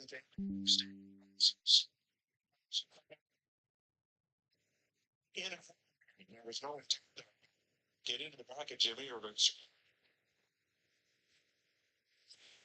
They settled that out this week. That's a tough one to get a hold of. He's out, was he 8 hours ahead, right? Well, he was way back to England. That's why they were texting and not to make sure Little slide action on turn 4. LaJoie got into the wall. Whoops. Well, Jimmy, 6 quickest. He was making up the ground getting in the corner, but definitely giving up and then some on the exit. Ryan Priest. Say Brian. Finished on best last year. You see it right there in the ghost car there, exactly what she's talking about. He must not have. Kind of got into the corner a little bit deeper, had a the car, lost some momentum. Definitely got in deeper into both ends. You know, all the years of Kevin driving for Stewart Haas Racing, you driving for them, all 4 of their drivers are in the open. They'll have to try to transfer to the All-Star race. Priest jumps up 1 spot to 3rd. See a little light at the end of the tunnel though for SHR. Oh, Gregson, you know, he's the one that's really stood out to me. It's finding speed in that race car on a consistent basis. That's the key. Eric Jones is in his first open since 2020. He got the fan vote that year to transfer into the All-Star race. It's a really good lap that Austin Billy laid down. That 18:29. Same thing again there. Getting in the corner, Eric Jones gets all over the top of the 3, but Austin just gets off the corner so much better. Very disciplined line. Look at the difference. Didn't overdrive the corner, let the car do the work, rolled the middle good, and put the throttle down faster than the rest. Did not overdrive the car to get into the corner. There's Carson Osavar. He might have a chance to be, I think, the first rookie to win the fan vote. He's just got an awesome campaign going, including tricking other drivers into doing endorsement videos for him. That was awesome. Anytime you can get your fellow competitor to do a video on your to get the vote, that was clutch. Savar's 1 and done. He is. He must have felt something. There's nothing to lose by running the second lap, so he must have felt something that just wasn't right. Well, or got in a corner, right? Yeah. Jumped sideways on him and aborted the lap.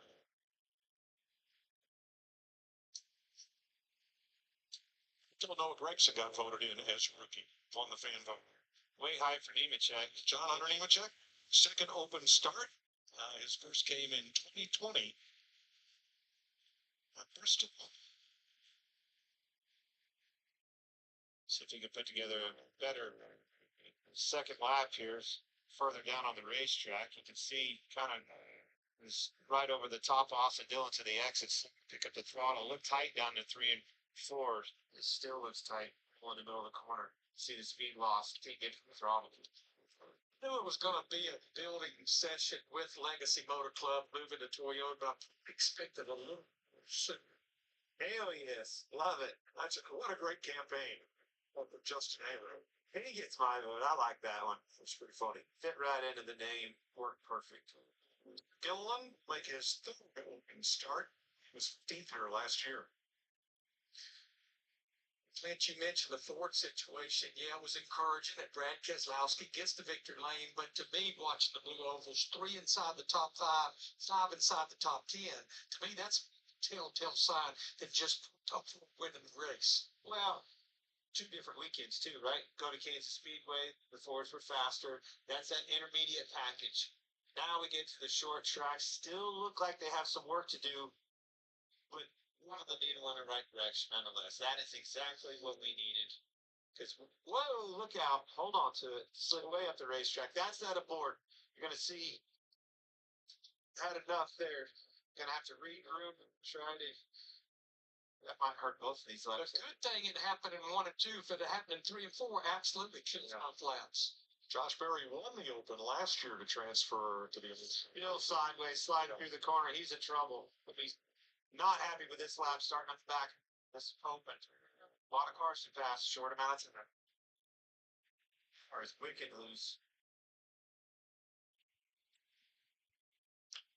Ninth for Barry. Hey, for as loose as and out of shape as that car was, to meet anybody out there speaks volumes for the man behind the wheel. Austin Cindric is in the Open for the first time since 2021. He was a two-time All-Star. See the stars on that car. He's expected to be in this All-Star. Fourth, lap one. Good lap one. 18:39. Yes, sir. He's the first one in quite a while to have that drive off equal to the three, but Dylan yards him at the end of the straightaway. Wow. Looked like to me, 3 and 4 was definitely one of the stronger points of that 3 cars qualifying effort. Just a solid lap. Nothing looked out around it. Just you can tell the speed and momentum. Looked like a slot car going around the track. No stopping and going. You see a lot of the cars. Here's another SHR car way up out of the group. Noah Gregson, very loose. Just like we saw with his teammate. Gregson was 7th in the Open last year. Tough. Got to be starting deep in the Open. Did you run anything here at Wilkesboro whatsoever? No, sir. Back to the 80s and the 90s, the drivers I worked with when we would come here said they would have to acclimate themselves to not overdrive turn one going downhill. As I was going to say, why is that? Because that downhill, man, he's way up out of the groove again. 2 SHR cars in a row. Josh Berry, Noah Gregson, very loose. Bubba Wallace raced in the All-Star race for the Open in 2019. Here, no count. It really Doesn't. It really does. Official and unofficially.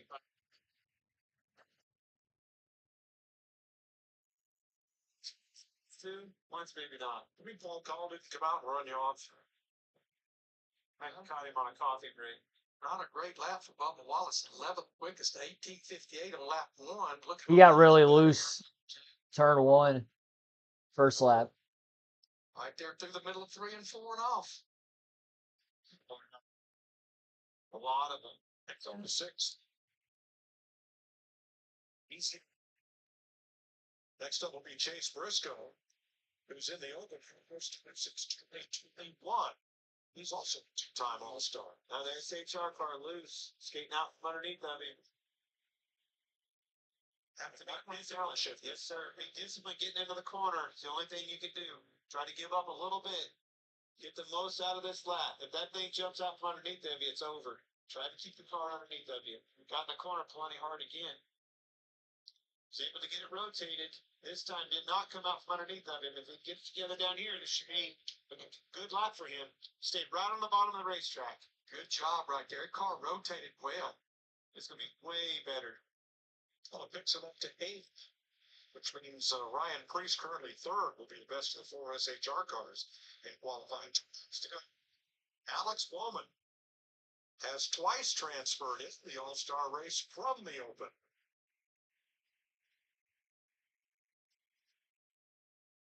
Same scenario. Look how much harder he's getting into the corner. Shoots up the racetrack. Loses the time. Gets rotated back to the throttle. Same exact thing that you've seen with everybody. Look at that. Way deeper into the corner. Shot up the racetrack. Oh. Almost got into the wall. Now he's going to be starting deep. So Winston Dillon should be on the front row, be inside or outside. Open qualifier. He finished second last year's Open to transfer. The rain on that windshield. Last car to go out. Just saw that 48 get out from underneath of it. This track's starting to get shiny here, guys. Yeah. Yes, he's way up out of the truck. He's in trouble. Track is wet. Yep. Sure is. And Gibbs will abort his run. What do you do about that? Didn't get them all. Well, it's up to NASCAR. If they declare qualifying, he can't. He didn't run a lap. That it doesn't matter. The track's wet.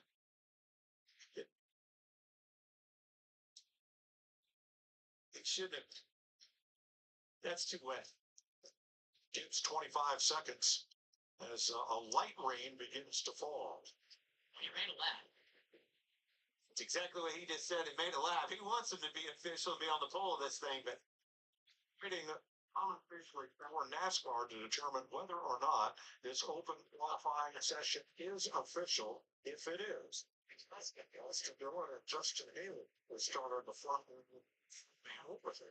If NASCAR declares this session not completed, then driver points. Oh man, That's a hard decision. The only thing I did not see could be in complete lap one, and the flagman did not throw a white flag when he came down front straightaway. I noticed the exact same thing. So Tony Somebody was in his ear. they're selling his case to the NASCAR official, which was the track was too wet to qualify, and we did not have that opportunity. For a qualifying session to be completed, every driver must have an opportunity to make a qualifying lap. even if only one guy doesn't. 48 cars. I mean, I understand it to a certain extent. 58 and 54 will be allowed the chance to re-qualify because of running on a wet track. They will have another opportunity once this hopefully brief shower passes by. They're going to have a chance at the clock. Fair's fair. That's the right call. Agreed. So Austin Dillon will have to wait a while to find out if he is on the pole. Yeah, but they're gonna have to dry the track when the storm goes through. Crazy.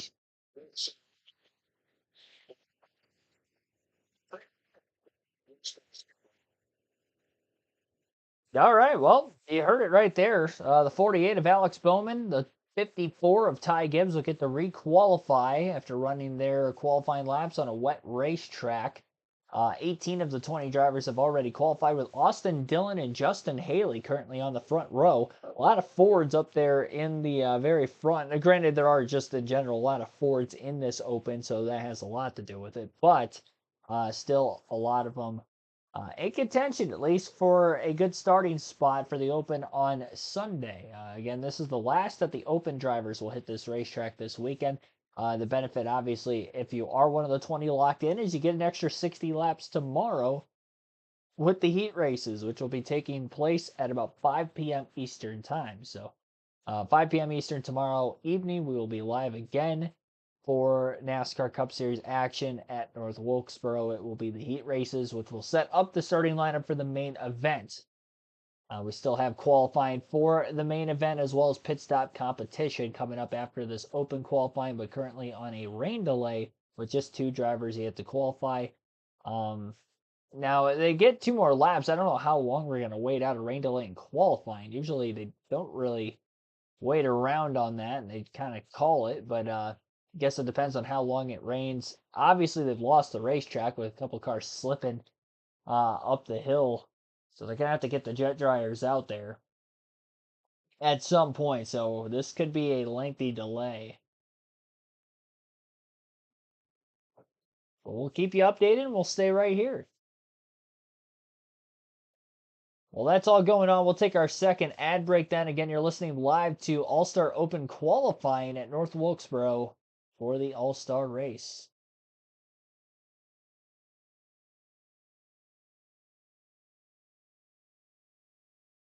Matthew Koluzny, thanks for tuning in, saying MRN. If they're hiring, they can hire me. I am A-okay with that. I will leave my job tomorrow in a heartbeat for a job offer like that. William Walton Jr., thanks for tuning in as well. Yeah, I saw it's an 85% chance of rain tomorrow. Hopefully they get the truck race in, and hopefully they get those heat races in too. Plan is to go live for the truck race at 1:30 p.m. Eastern time, but again, that is weather pending, and the same for the heat races. Now, if the heat races don't get in, they just end up canceling that. We saw that, I think it was the first year of the Bristol Dirt Race, so it would have been 2020 when they had the Bristol Dirt Race, if I'm not mistaken. No, not 2020, 2021. 2021, there was rain that weekend. They pushed both the truck and the cup race to that Monday. Ran a double header. The truck race in the morning, cup race early afternoon.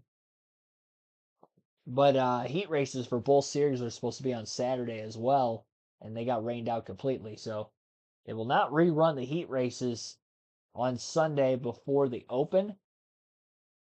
And I think if they get qualifying in here tonight, that will just be the starting lineup for the All-Star race. Now, obviously, with the rain, we'll have to see if that will be the case.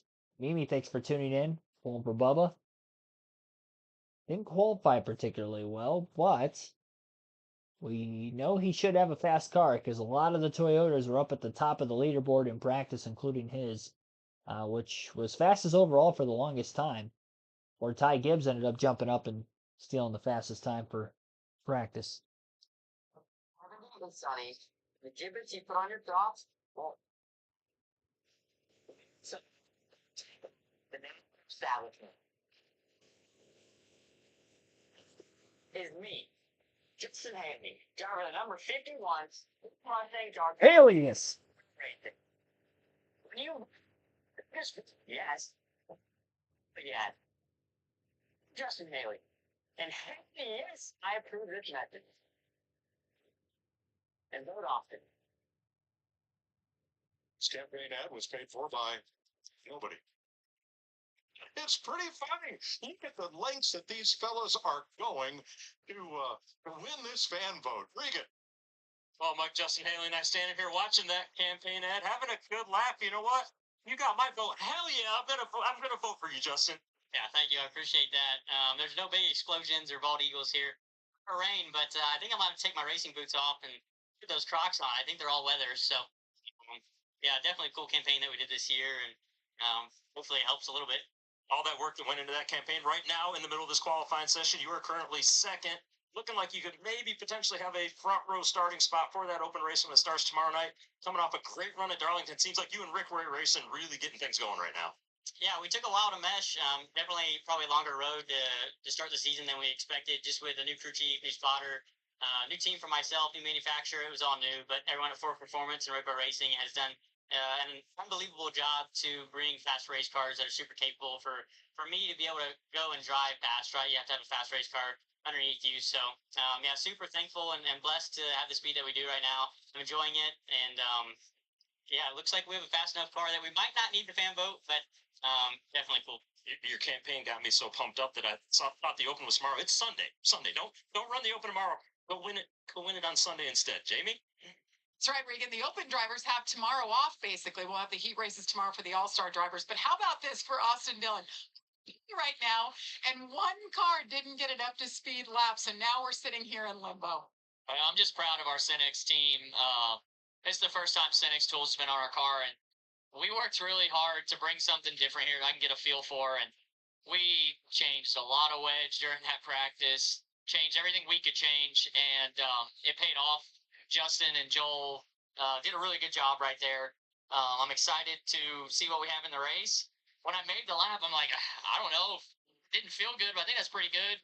And it held up really well. Obviously, I think, the 54 was definitely affected by the rain there, and probably the 48 a little bit.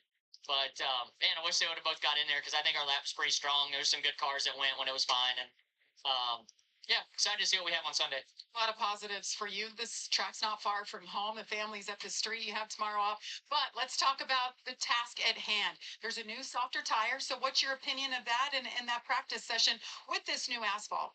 Yeah, I think we balanced our car around both of them, trying to. I think they're quite a bit different. You're the hard tire I felt a bit freer on than the soft tire. Soft tire seemed like as you got heat in it, it laid down a little bit. So it'll be interesting to see what Justin and the boys come up with for strategy and when we put them on. And so just try and have a good day. We've got a great pit crew that we can use when we have to make that stop, and hopefully get a good run for Cenex. All right, Pop Richard Childress just went in the holler. So you just hang with him until this thing is official, one way or the other, Mike. Just waiting it out, Jamie. Thank you. Two cars, Alex Bowman and Ty Gibbs, will get a chance to re-qualify. The NASCAR track system is out trying to make short work of this brief shower. All right, so again, two drivers have to re-qualify yet because of rain.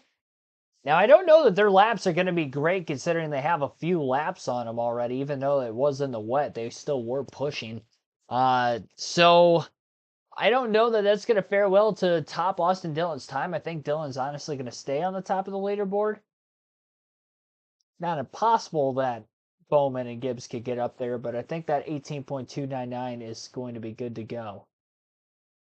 It's going to be very interesting to see how this wraps up. Only a few drivers took one lap. Carson Hocevar actually would be the only one, not counting Bowman and Gibbs, of course. So Hocevar is the only driver who did not run a second lap.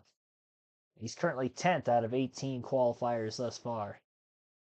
Again, all-star race qualifying and pit stop competition still to come on this live commentary stream.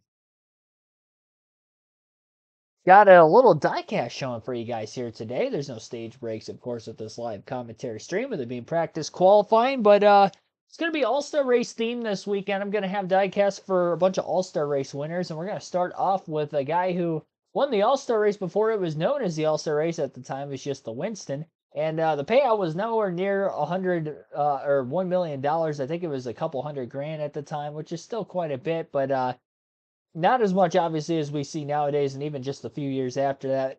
But of course, I'm talking about Michael Waltrip. Now, I don't have the same car, the same diecast, that Pennzoil number 30 he ran. I do like that car. I think it's a vintage classic scheme. I would like to get that diecast. I just have a Michael Waltrip 2001 DEI number 15 diecast, Napa Auto Parts.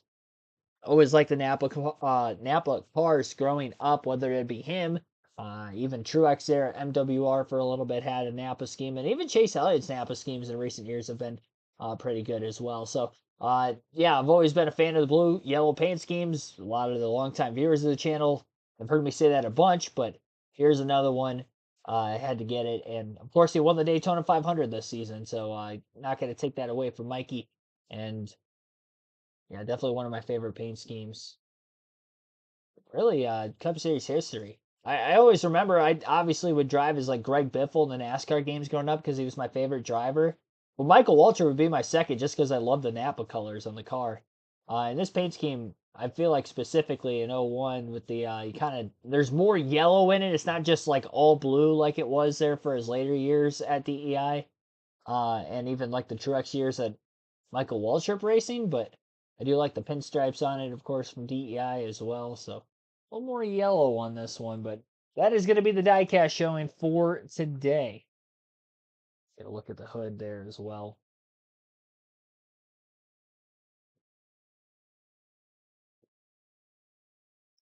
Still on a commercial break right now on Fox Sports 1 for All-Star Open qualifying.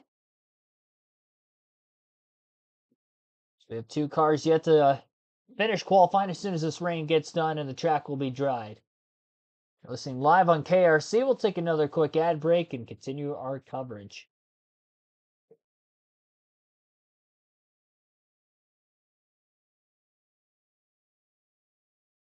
Sunday from North Wilkesboro, the NASCAR All-Star Race, preceded by the Open at 5 p.m. Eastern Time. And all the All-Stars come out at 8 o'clock Eastern Time on FS1 to race for $1 million. $1 million. It's been quite a day. Larry's been talking about his pickleball exploits during the break. Clint has been counting the gibbets in his Crocs. So what have we learned through 50 minutes of practice? Well, I was just ultra impressed that you knew what that was. I've never had a pair, but I do know what they are. Hey, what have we learned? Nothing better than a pair of Crocs. I've learned a lot. I've learned that the groove moved up. That's the first thing that I noticed, and the biggest thing that I like about this new surface and the ability to put on a good race for Sunday, right? We've seen some fast cars. I saw Kevin Harvick get faster as he progressed in that 5 car. The tires, Larry. A lot of difference in the speed in these tires. I think that was my big question coming up here, and I know talking to a lot of crew chiefs through the week, talking to them in the garage area, that was their big question. But I echo what Denny Hamlin told us in an interview. I feel like Goodyear has knocked it out of the park with these 2 tire combinations, and I think it's going to make it fun in the Open and the All-Star race on Sunday night. So here's where we stand right now. Because of the showers, both Alex Bowman and Ty Gibbs are going to get a chance to requalify, and Chase Briscoe has successfully lobbied for an opportunity. He was the car just before them. We gave him the chance to requalify. If we cannot requalify today, and we're pretty sure we will, then the field will be set by driver points, and who ends up on the front row? Ty Gibbs and Alex Bowman, because the cars qualified in inverse order of point standings, points would be the last to go. And poor Austin Dillon and Justin Haley right now, who's 1-2, that would not be good for them. They really need this qualifying session to go out being 1-2 right now. We're going to see it, guys. I really do. The weather looks like it's lightening up a little bit. They're making good progress with the racetrack. You know, again, a resurface like this means there's no cracks, there's no weepers, there's none of those situations. So this thing should, you can see it. Look at the progress. They've already pushed the water off. Now you just got to dry it. Got to get these little pop-up cells out of here. I bet we get this thing back going. Get those 3 cars done. All right, we're going to take a break, and because of the equal time rule that I believe is still in effect, we're going to empty the bucket of campaign videos to vote votes into the All-Star race. So,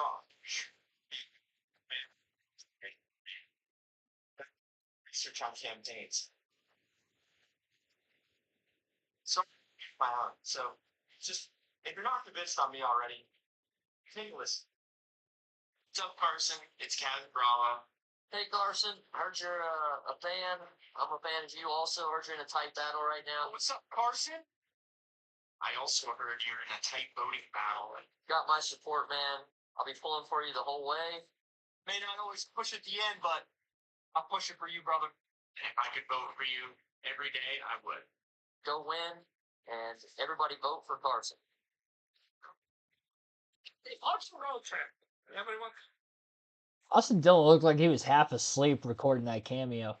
So, like me on a semi-day like today, I felt half asleep at the beginning of the stream, but as the stream is going on, I feel like I'm slowly waking up. I worked overtime shift at work today, so I've been up since like, oh man, a little bit before 5 a.m. this morning.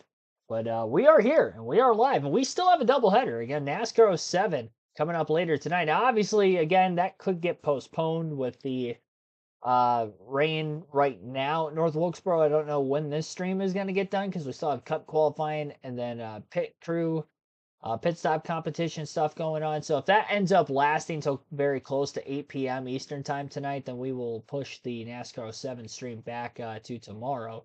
Now, I do have a plan to do a NASCAR 07 stream anyway tomorrow, so there is that. And then if the truck race honestly gets rained out, then the one that we have scheduled will get made up during that time slot as well. So we'll get everything in this weekend at some point. Tim Fowler, thanks for tuning into the stream as well. See you in the chat. We're up to 41 likes. Our goal again is to get to 50, so we are still 9 likes short. Be sure to hit the like button if you haven't done so yet. You can listen into more of the airtime coverage, of course, with this current rain delay going on. This is delaying my dinner time as well.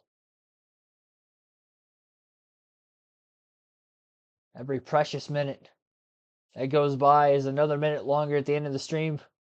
And one less minute I have to eat in between streams.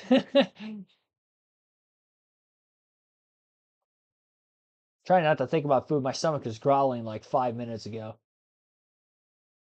Couldn't hear it, obviously, on mic, especially with the FS1 broadcast turned all the way up.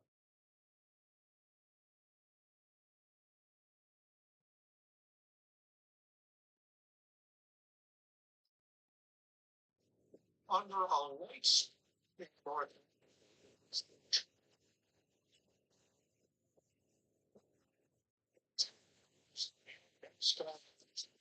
The All-Star race get a Charlotte in one hot. Oh boy.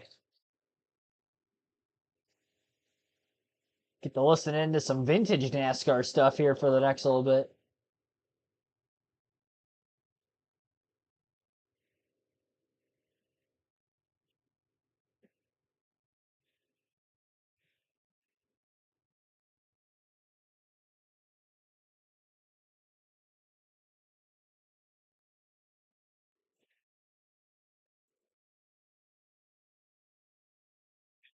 Racing was a pretty magical thing. It's a racetrack. It was just hadn't been done. If they can pull it off, this is going to be the greatest thing we've done. It's going to be a night race here, but it's trying to hang out 10 minute flash. you could feel the buildup as each segment progressed. That last lap was seared into my mouth.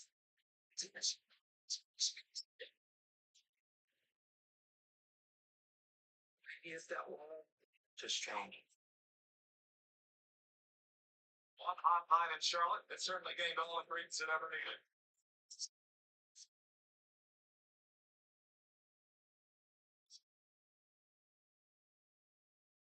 There is no greater natural resource in sports than stories. And as NASCAR rose to a national stage mid-80s, it wanted to shine a spotlight on its elite drivers. Baseball and basketball have their All-Star games. Baseball, Football is its Pro basketball. Bowl. So, ladies and gentlemen, in the spring 1985, a very select group of Winston Cup drivers are going to get the chance to go racing for $500,000 in the Winston to race. In 1985, NASCAR and R.J. Reynolds' tobacco debuted in Winston. The All-Star event was a battle for top drivers to chase the sport's largest cash prize. The guy that wins this race today is obviously going to make a lot of money, and this is one of the most important races we'll run this year. There were no points on the line. The only thing that mattered was winning. It was go all out because we want this trophy and we want this money. For 7 years, Winston produced thrilling moments, but failed to connect with fans. Crowd preferred watching their drivers chase championships. As an exhibition, the Winston needed to offer more. The original concept of the Winston is that the first year would be at Charlotte, and then it would rotate around to various other speedways. It did rotate to Atlanta Motor Speedway. That was 1986, and there weren't 10,000 people there. The All-Star race really, to the fans, meant nothing at that time. So it did have a hard time gaining traction. It was missing the kind of pomp and circumstance that Charlotte Motor Speedway was well known for. And by 1991, R.J. Reynolds felt like it had kind of run, and for 1992, had no plans to run it. It was finished. It was dead. The All-Star race was on the rocks, but NASCAR was on the rise. Kyle Petty and Davey Allison, part of an infusion of talent and enthusiasm for the start of a new decade. I had driven for my father a couple of years, and then he left in the early 80s, and I ran a 7-Eleven car out of Petty Enterprises. And then I went to drive for the Wood Brothers for a few years. Your flag is coming out. Come out, big as wanted. And then left the Wood Brothers and didn't have any place to go. Petty was picked up by a flashy young car owner named Felix Sabates. Their renegade attitude and focus on fun formed one of the most electric race teams of the era. God's a free spirit. Fall in love with the guy. You're not. Please welcome Steve. I'm gonna take a left here and I'm going to the bathroom. So I'll be back like this. And best job they did was Val when Rabbit Thumbers. They were both young. They knew each other from working at Petty Enterprises. We sat on a number of poles. We won a few races. He would put together a group. We could go to the racetrack and be competitive week in and week out. Felix was a great owner. He was very emotional, and he was a great motivator. He found out what it took to motivate people and had fun doing it. These guys are dedicated to what they do, and we have fun doing it. So that's the important part of it. The first working half race that we won on the race, he kicked everybody's butt. Kyle was in a position for the first time, and really about the only time in his career, with a team that was good enough that he could win a title. If there was a time when you could say you were living the dream, the early 90s, being with Felix was probably the greatest time for me. Unlike Petty, Davey Allison preferred the garage to the limelight. He came from a family renowned for tenacity and resilience. Davey was born with it. I worked in my dad's shop ever since I was 12 years old up until just this year. He was so competitive in anything he did. Davey Allison was really coming into his own as a race car driver in 1991 and 1992. He had so much confidence in Larry McReynolds, in the race cars and the engines, and he was there to win and make his mark. And he knew it was his time. Coming to the strike. Morgan comes to the inside, and Davey Allison is Daytona 500.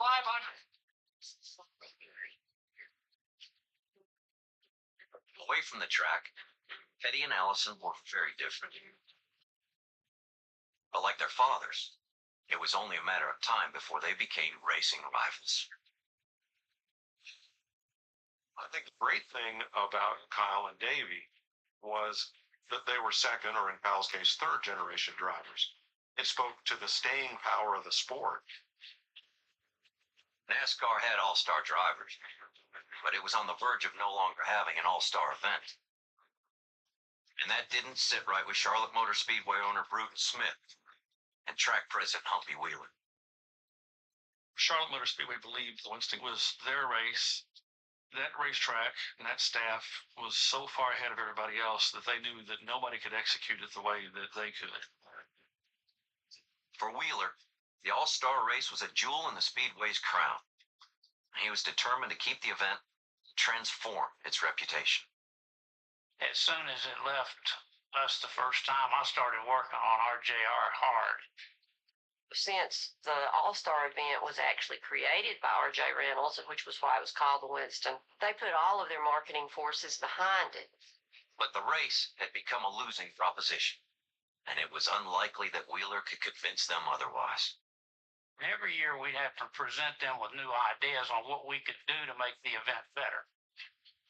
We put together a plan, and I can remember Humpy and myself going to Winston-Salem to meet with R.J. Reynolds and T. Wayne Robertson, who was kind of the brains behind the Winston. T. Wayne told us, I don't care what you say. I'm giving you the courtesy of a meeting, but I don't care what you say. It's over. We're not going to do it. RJR said, what are your ideas? What are you going to do? I wanted to have qualifying at the dirt track. I think the other idea was to put a huge roulette wheel in the infield and spin it, and if it landed on odd, we reversed the field. Ideas did not get anywhere. Wayne Robertson said, when are you going to come up with a novel idea? I said, I just gave you 10 of them. He says, well, we didn't like any of them. I said, it's right. I said, how about we run it at night? He looked at me like I'd just fallen off the turnip truck. And he said, can you do that? You don't have lights. I don't know how, but we're going to. To help save for our home, we stopped going on trips and giving each other expensive gifts. We handmade them instead. That one took me 3 weeks. Getting pre-qualified for a home loan was easier. It only took like 3 minutes. Boxcar. Tyson boneless buffalo bites and hot wings have that tasty kick of flavor, so they're perfect for any get-together. If there are any left when your guests arrive, Tyson Anytizers Chicken. More kicks of flavor, more smiling snackers, more to love. Tyson.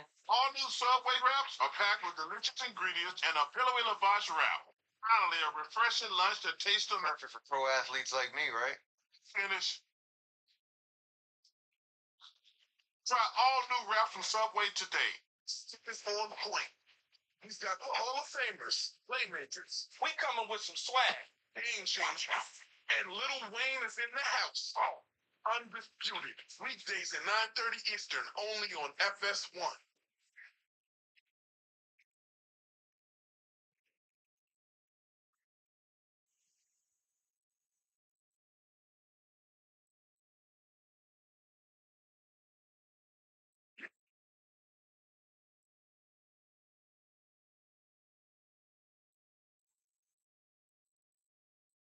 You look fabulous. No, you look fabulous. You. It's Old Navy. Hey, Emma. We need a mattress, right? Yeah. I'm doing a little research. Little? The Sofa Classic has 2 layers of springs that contour to your body. Nice. But It has a 3-inch Euro pillow top, Dan, and it's surprisingly affordable. But I just wanted to know about dinner. Sotva. Luxury mattresses made affordable. Bumpy Wheeler had delivered a desperate pitch to Winston's T. Wayne Robertson. A radical approach to save the all-star race for his speedway. I said, how about we run it at night? How can you do that? You don't have lights. I said, we will. He said, well, no one has ever led a super speedway. I said, that don't mean it can't be done. That lit them up. And I could tell, man, they're excited. Wayne was, if they can pull it off, this is going to be the greatest thing we've done.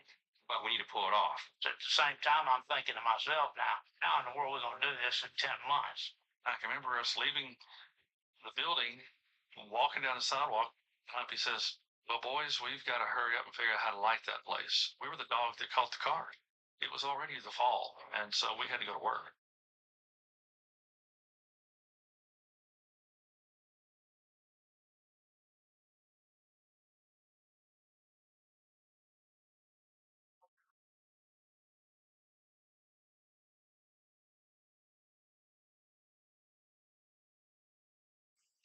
Was ambitious, but night racing had long been a cornerstone of the sport's landscape. Saturday night is stock car racing night all across America. We all knew that night racing was a pretty magical thing, but the thought of lighting a super speedway was a unique challenge. Mile-and-a-half speedway, that's 8 times the size of a football stadium. At that point, the only race we ran under the lights was Bristol in August. They brought in trucks with makeshift lighting just to have enough light to be able to race.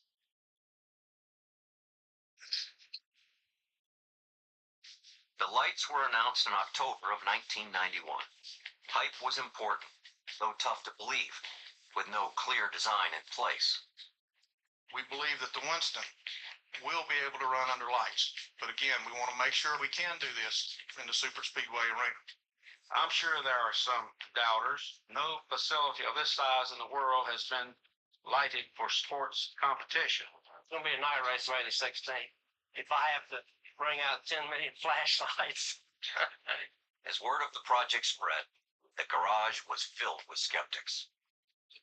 My first reaction was, it's just another hobby deal. He came up with so many bizarre ideas. So I thought it was a joke. I think lighting a mile-and-a-half track is going to be a heck of a job for him to do. Dale Earnhardt immediately complained about it. We're going fast in Charlotte. We could outrun the light. And so I saw Dale and I said, what are you doing? Do you know what the speed of light is? And he looked at me and just shook his head. He was doing a little pro wrestling, just creating headlines. There were safety concerns about the lighting. Will there be dark spots? Dark spots and shaded spots on the racetrack at a local short track at 85 miles an hour, 90 miles an hour. That's one thing. At 160 or 70 miles an hour, that's totally different. Thought it was a really stupid idea.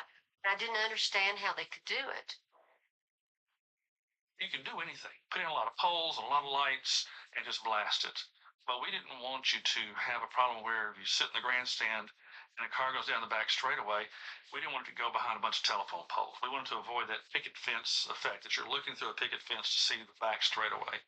We brought in some semi-trailers, several hundred yards of them, and put fluorescent shop lights on top of them on the inside of the track to see how that worked, and it didn't. We tried everything, and then we discovered Musco. Musco Lighting was a small company in Iowa that just happened to have pioneered the science of lighting sports facilities. I called the athletic director at a number of universities that had put in lights, etc., and they all kept telling me Musco was the best. And Musco had partially led Bristol racing. We have our mobile lighting trucks we light football stadiums with, and we were able to light Bristol just like it was a big football stadium. The concept of lighting a mile-and-a-half track was intimidating. I said, you guys tell us what to do. I'm not going to tell you what to do now. I just don't want to blind the drivers, and I don't want to have a bunch of poles around the inside of the speedway. So on the plane ride home, we started talking about the idea of maybe there's some way we could actually put the lights down low behind a guardrail and maybe put some shield out over them, that sort of thing. The problem with those shallow angles of light is you can't control it, so it's not going to blind the drivers. I had a little mirror, and I thought, well, maybe I could cut the light off by using this thing. And I had a flashlight actually, and shining the flashlight and put it on the wall, and sure enough, it seemed to work. And he'd gone over to Kmart and bought a couple of mirrors that you put on closet doors. And instead of trying to control the light directly onto the track, he was shining it onto the mirrors and reflecting it back onto the track. I looked at that and thought, wow, that's a neat concept. And so we ended up building about a 50-to-1 scale model. Couldn't believe what I saw.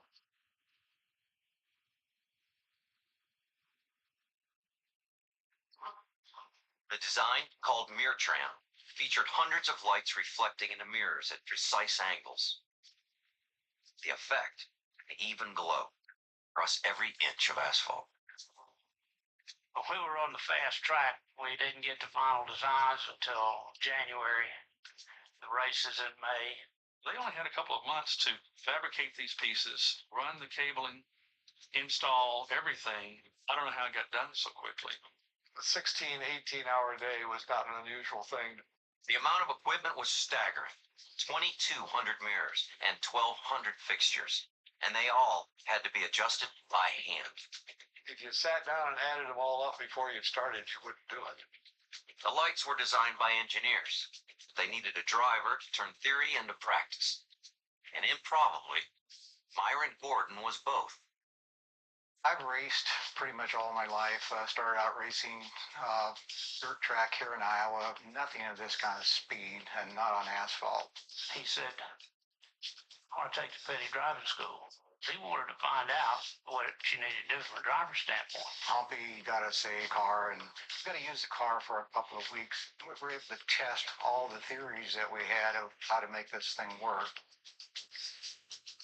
The ability to drive around the track and see the lighting from the driver's perspective, we were able to solve a lot of the problems before we even had drivers give us the feedback. Work was completed in early April. Results were illuminating beyond expectation.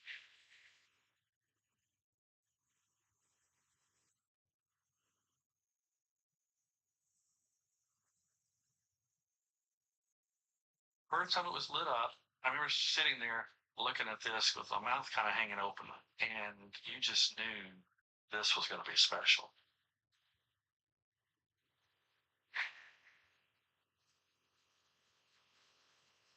But the toughest critics, the All-Stars, had yet to weigh in.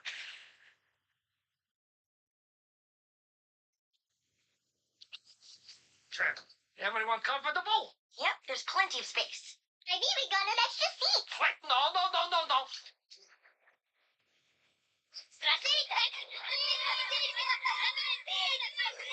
Let's just let them know. The Volkswagen Atlas with 3 rows and seating for 7. Everyone wants a ride. Okay, get in. And see Despicable Me 4 in theaters July 3rd. Rated PG. Pizza Hut just changed the combo game with the new My Hut Box. Starting at $6.99, it's the ultimate solo meal. Get personal pan pizza or melts and your favorite side. Combo like you've never comboed before. Knowing our Pizza Hut. Working with the Experian app, your credit's gonna look so money.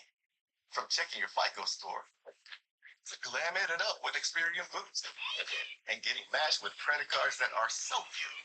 The Experian app looks good on you. Download it today for free. The new Dexcom G7 sends your glucose numbers to your phone and watch, so you can always see where you're heading without finger sticks. Dexcom G7 is the most accurate CGM, so you can manage your diabetes with confidence. Someone needs to customize and save hundreds with Liberty Mutual.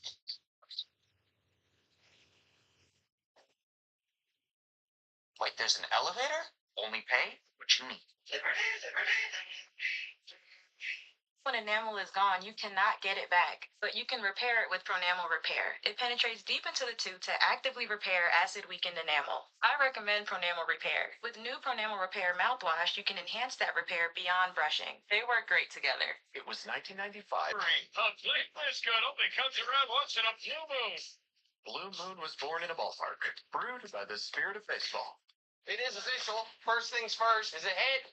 The reviews are in. First things first is a mix of analysis, tremendous chemistry, and total ridiculousness.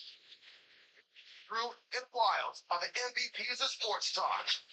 I'm Mahomes, you're Kelsey, and you're Andy Reid. I don't want to be Mahomes, or at least Kelsey. Yeah, I think I'm on Mahomes. First things first, weekdays at 3 Eastern on FS1. What is up, Speed family? That is the brilliant Dr. Joy Taylor. The language of sports fans is hostility. Happens to be my love language. Eagles all-time rushing leader, LaShawn J.D. McCoy. If I can't find it in the left, I'll find it somewhere in the right. The fact that like we all actually rock with each other, You can't fake it. young energy, young takes, we fly, we all look good. Who do I agree with? Yourself?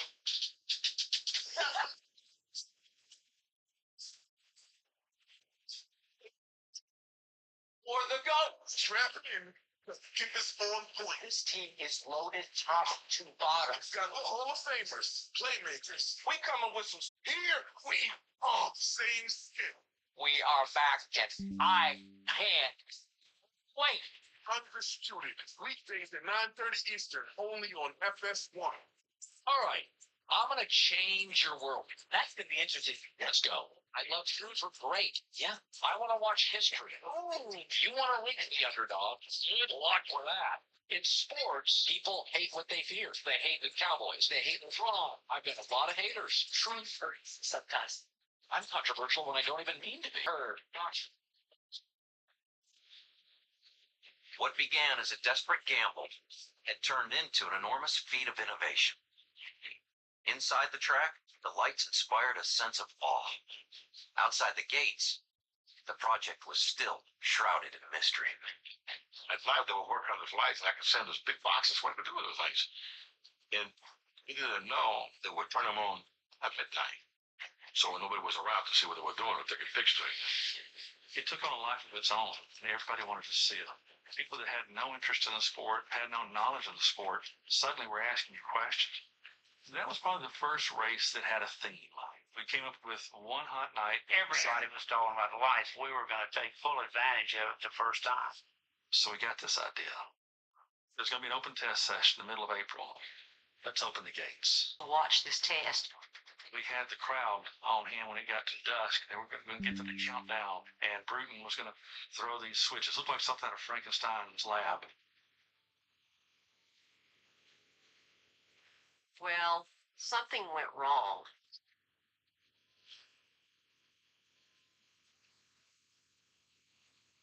The theme of the race was one hot night.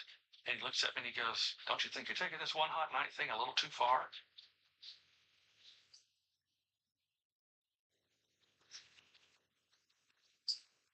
The opening ceremonies fizzled. Fans and media had gathered for a very different show, and it was now time to put Musco's lights through their paces. We felt like the drivers were not going to be able to see, no matter what kind of lights you put in. We go to the car and say, "David, can you see good?" Huh? I say good. They thought the vision was better than the sunlight. My hats off to these guys over here at the Speedway. They've done a tremendous job under a lot of pressure because I know everybody in racing is watching to see what they can do and if they can pull it off. Their comments were critical to us. It helped us see some things that we otherwise couldn't identify. A couple of them said, yeah, I think we got a little glare somewhere in the corner. So then I asked Dale Earnhardt, "You had any problems with glare?" He said, "Yes. Going out of turn 2, you go to the safety entrance, you go back 3 fixtures. The lower left-hand corner of that fixture is causing glare." He would see things on the racetrack. "Hey guys, there's a motorhome on fire down the backstretch." He would see there's a fight in the grandstands. When you tell me that Dale Earnhardt noticed one panel of one light, I totally believe it. From then on, I kind of depended on him to give us the feedback. I figured it was okay with Dale. It was probably okay. Well, hopefully we can win it, being the first night, Winston. It'd be a first, a monumental first, so, I'm ready for it. The current of energy surged as May 16th approached. 1 year of trials and tension had raced to this one night. In advance of the race, you could just feel it. There was this aura about this event. It had so much excitement built up around it. I know we had thousands of people there just from RJ Reynolds. Oh, people went crazy. Matter of fact, at one time, we were selling more tickets to the All-Star race than we were the 600s. And an annual Rite of Spring is underway here, and RV Village is beginning to take shape at CMS. It's not like football, baseball. It's not like anything else. It's just racing's in your blood. It gets in your blood, you don't get rid of it. It's the happening thing. It's a night race. First night race in Charlotte. We got to be there. You can't get excited when you hear one hot night. 10 months from the pitch that gave the Winston new life, the spotlight descended upon Charlotte and the largest crowd ever for a nighttime sporting event. Nature's house lights dim for a show of unprecedented scale.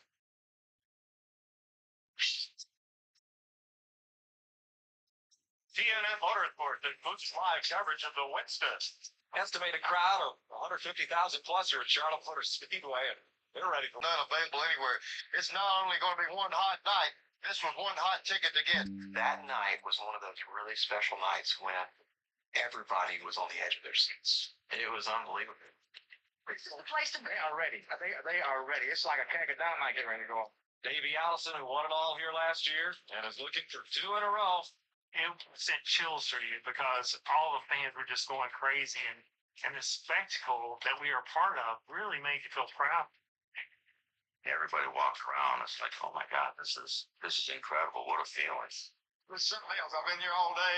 You know, it's just like a big circus as far as I'm concerned. I'm just happen to be one of the clowns that's in it. We knew it was going to be different. We just didn't know how. I was sitting in the crowd. I wanted to be able to, if I had any issues, wanted to be able to get to it. And there was a lot of what ifs, What if backup system goes off? If something electrical trips, then everybody says the lights went out. They don't say the electricity went off. It's hard to really relax, when you're potentially one step away from disaster. And you knew something special was about to happen. It was almost dangerous, this feeling. Darkness had been washed away. Daring energy filled the air. Charlotte Motor Speedway was ready to shine.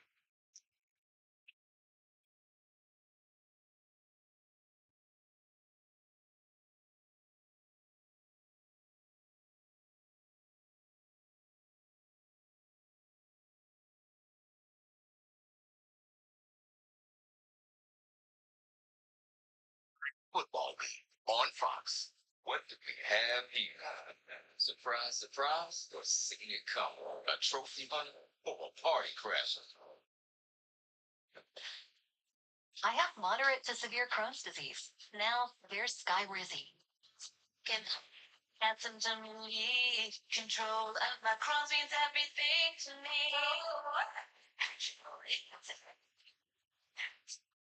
Feel significant symptom relief at 4 weeks with Skyrizi, including less abdominal pain and fewer bowel movements. Skyrizi is the first IL-23 inhibitor that can deliver remission and visibly improve damage of the intestinal lining. And the majority of people experience long-lasting remission at 1 year. Serious allergic reactions and an increased risk of infections or a lower ability to fight them may occur. Tell your doctor if you have an infection or symptoms, had a vaccine, or plan to. Liver problems may occur in Crohn's disease. Now's the time to ask your gastroenterologist how you can take control of your Crohn's with Skyrizi. Control is everything to me. Learn how AbbVie could help you save. Summer starts now. New DQ Summer Blizzard menu.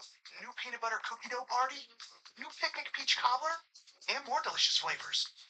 Start summer now. Only at TQ. Happy tastes good. What do you mean the connecting rooms were not confirmed? Exactly, not confirmed. We should be able to see our kids. You'll be able to see them. When you want your kids in a room that's actually connecting, it matters where you stay. Hilton for the stay. Brace for impact. It's Friday Night Smackdown on Fox. Listen to this place. Crowd is witnessing history tonight. It's network television's greatest spectacles. It's got badass superstars on the continent are unleashed in prime time. Friday Night Smackdown, sponsored by Progressive at 8/7 Central on Fox. All right, I'm gonna change your world. That's gonna be interesting. Let's go. I love truths are great. Yeah, I want to watch history. Ooh, you want to root for the underdog? Good luck with that. In sports, people hate what they fear. They hate the Cowboys. They hate what's wrong. I've got a lot of haters. Truth hurts sometimes. I'm controversial when I don't even mean to be. It doesn't matter how many times I'm right. You'll still argue with me. This is the herd. Blockbuster. Incredible costumes and show-stopping performances. Supper, dream crusher. I love It's non-stop mass mania. I'm taking everyone down. Real competition. Please, this queen has a run. You're on to SmackDown. Only Wednesdays on Fox and watch anytime on Hulu. In the daytime, when you sit in the grandstands, look at the track, you can see a lot of countryside because the track's so big and there's a lot in your view. And then at night, when the track's lit, the rest of the world goes away, and it's like a Broadway stage. The speedway looked great. It never looked better. It's so clean and pretty and crisp. You lose the background of the hills and the trees and the cars and the parking lot and everything. It's just the racetrack that's lit up and it looks spectacular. Here they come down for the start of the Winston. Green flag is in the air.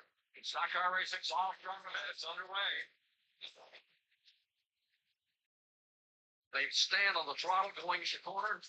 And it's Davey Allison. Now quickly to the lead. All the doubts and anticipation were finally stripped away. All that was left were 20 drivers and a mile and a half of radiant asphalt. I like this racing under the Night Zone Super Speedway. I think this looks great. Davey Allison trying to he only got a 0.7 of a second lead. I knew those segments were probably going to be a bit boring because it was just people trying to get into position for the main event. All segment one does really is give you an idea who the contenders might be. And Davey just took off in that 28. You take a Yates car with Davey Allison driving, they're going to the front. They're going to be the car to beat. And when they drop the green flag, they show they were the car. Davey Allison has been making a snooze of belief. Meanwhile, another contender spent the first segment racing to the back. Kyle Petty showed his endurance over long green flag runs. For ninth place, Kyle Petty has come up from the ninth row. We weren't bad, but we weren't good. We weren't where we needed to be. Checkered flag, and Davey Allison coasts to a wire-to-wire win in the first segment of the Winston. The segment win paid a $50,000 bonus, but the prize came with a price. The fans added some drama of their own. The fans have voted to invert the cars. Way to go, fans! You took part. Allison's dominance worked against him, and for the first time all night, he would have to fight through traffic. The fans have voted to put you in the back of the field. How do you feel about that? Yeah, we'll just have to see what we can do with the traffic now. We're not going to try to out-trick ourselves. We're going to try to lead every lap we can and run as hard as we can and see where the cards fall. They weren't a layup team at all. They're going to win. They're going to go to the back. They're going to try to win again. That's the way they did things. Kyle Petty used the 10-minute break to improve the handling of his car. 42 was ready to make a push to the front. We came in and made our adjustment. When we went out for the second segment, we were good. Field is under green. Jeff Bodine is the leader as a green flag. But Petty wasn't the only contender positioning for the final 10 laps segment. Car now moves up to the outside of the box and he'll grab fifth. Can anyone beat Earnhardt? That was always the question going into the All-Star race. You never know. When he digs deep, he finds stuff that nobody else can. And Earnhardt is flying. He has caught Richard Petty, having been 5-6 car lengths back just a lap ago. Earnhardt tracks the leaders. I hope all these new lights are screwed on tight because this place is going to start shaking wildly. Earnhardt for second place. Kyle Petty goes right along with him.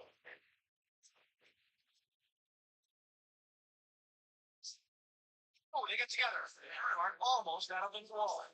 And these fans are going absolutely crazy here at the Charlotte Motor Speedway, watching one of the best Winstons we have seen in a long, long time.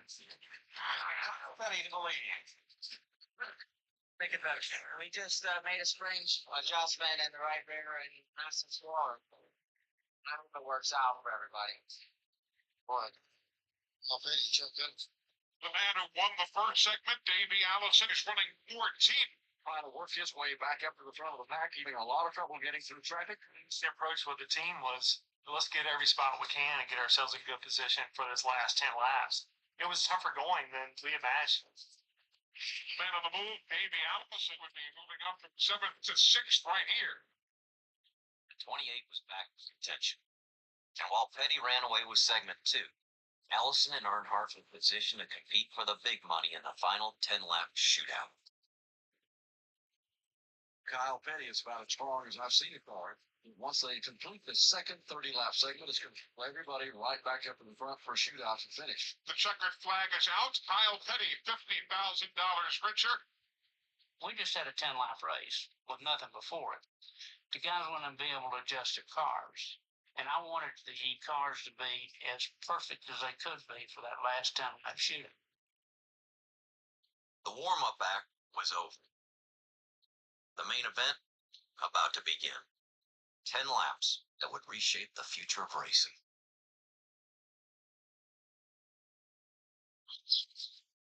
Those of us who are calluses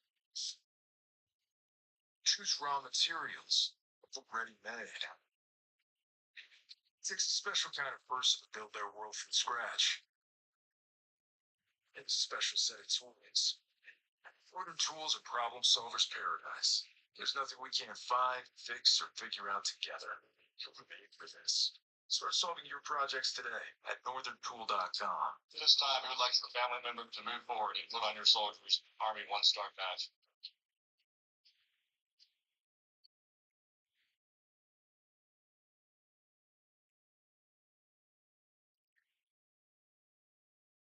Feed your inner child and set your imaginary friends free. It's like the unbelievable Island pizza omelet and blue Dazzleberry pancakes.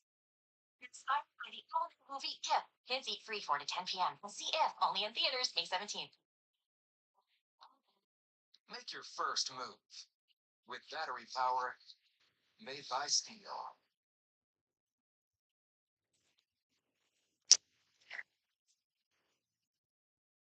All right, so just a quick update. Thanks for everybody staying tuned. All-Star Open qualifying has been canceled. So the final 3 drivers of Chase Briscoe, Alex Bowman, Ty Gibbs, who still had to qualify, they were not going to be able to get that in. So as a result of that, the lineup that you currently see on the screen is no longer accurate. It will be the reverse order in which they went out because they started by driver points, or owner points, I guess, for the qualifying order. So Ty Gibbs being the highest in the owner standings of the open drivers, he was going to be the last. So now that with the inversion, Ty Gibbs is going to be on the pole for tomorrow's open.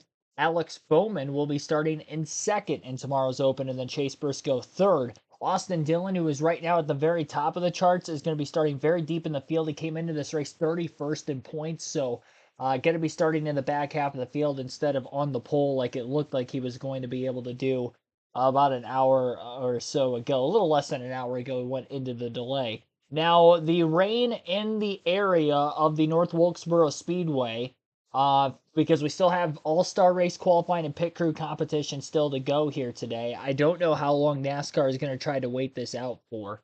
But looking at the weather, these pop-up showers just are currently seeing rain up through 8 p.m. Eastern time tonight.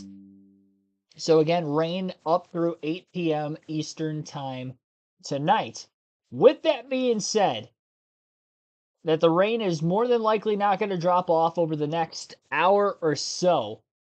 In case they end up getting the pit crew competition, the all-star race qualifying in, then we will still have that for you on the channel. We will stay live on this stream. Now, we have a NASCAR 07 stream, which is scheduled for 8 p.m. Eastern. We are not going to be obviously able to meet that start time unless they ended up calling the qualifying and pit crew competition. If they call it because of rain before 8 p.m.,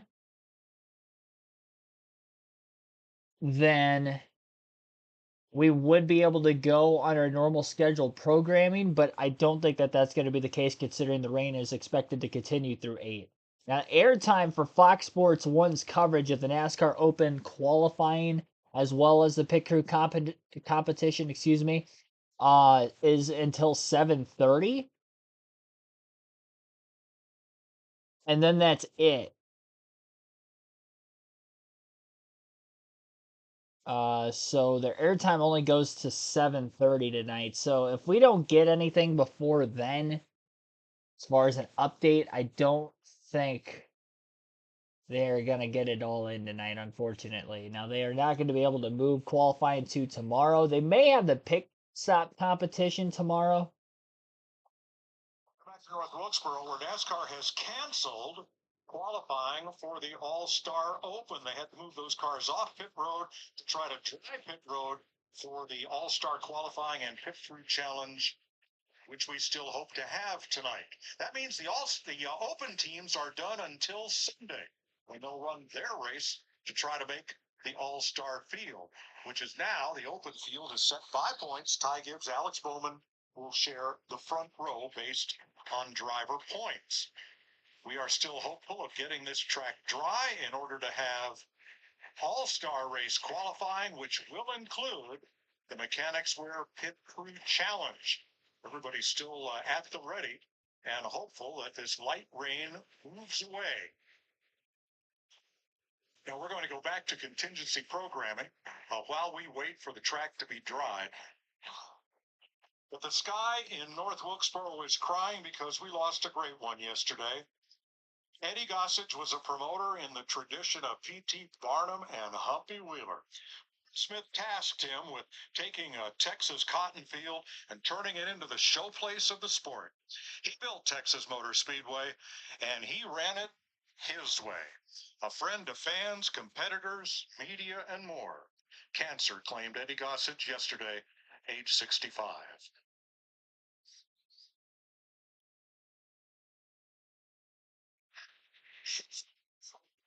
On that somber note, I did hear about that news, unfortunately, yesterday, and sad to see another one gone too soon, to say the least. But as you heard there, again, qualifying has been canceled for the Open. They have not canceled qualifying for the actual All-Star race. So that is still scheduled to go on later tonight. Pit crew competition still scheduled to go on later tonight, as I was alluding to. It is still raining at the North Wilkesboro Speedway. Again, rain is supposed to continue on until about 8 p.m. And then there's a window where it looks like more rain is coming in at about 11 p.m. later tonight. Now, qualifying obviously isn't going to take that long because we only have 20 cars, 2 laps per car. And I'm not sure exactly how long the pit crew competition will be. I would assume, obviously, all 37 cars this weekend will be participating in it. Maybe just the 36, maybe Timmy Hill and his crew isn't going to. But regardless of the fact, we do plan on getting that in at some point here tonight. Now, I will keep a close eye on it, but we are going to start our NASCAR 07 action while we are still under the weather delay for at least the next hour. I would have to assume that we are still going to be on the weather delay. I will have the race, well, not really the race, but I should say the actual coverage on my phone running while I do this, so that way we won't miss any of it. If I have to pause the race to finish after the fact, I will. But the plan is to cram that into this stream. So that wasn't the original plan. But again, with the practice and qualifying, well, practice got all the way concluded, but qualifying under a delay, we're going to do the NASCAR 07 stream now because that was scheduled for 8 p.m. tonight. So NASCAR 07 was scheduled for 8 p.m. tonight. We're going to just do that on this stream. So hopefully those of you that wanted to watch it are here. And if not, you still want to stay tuned because we will still have live commentary of qualifying when that begins. But we're going to kind of fill our dead air time so you guys aren't just listening to random audio of NASCAR other coverage that isn't qualifying or practice. We'll try to get this going. We did trivia on the channel once before, so we'll do this for right now. But again, yeah, let me fire that up real quick.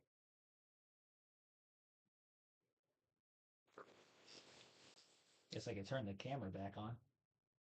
I had it off while I was eating. I forgot I had it off the whole time. All right. Gonna have to get rid of that. Actually, I will have to get rid of the camera once I get the game on.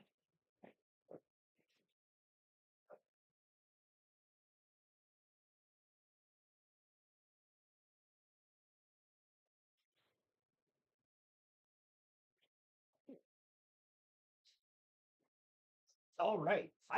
I've been up since 5 a.m. this morning, so it's gonna be a late night trying to wait this rain delay out. I will say it's probably the longest I've ever seen NASCAR wait for qualifying on a rain delay. Usually, if it's raining right at the instant of it happening, that was crooked. There we go.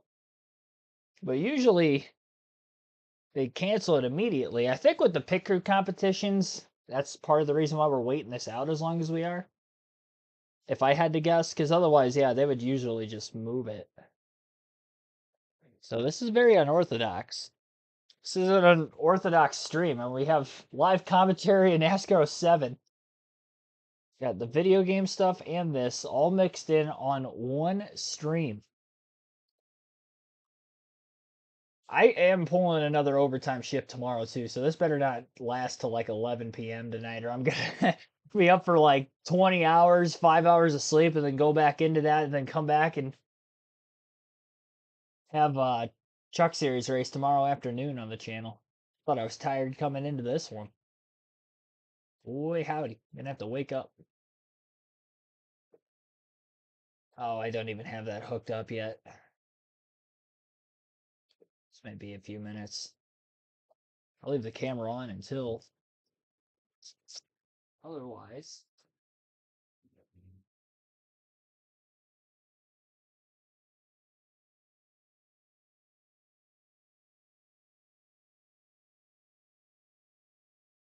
Why is my TV not turning on? The hell? Oh boy.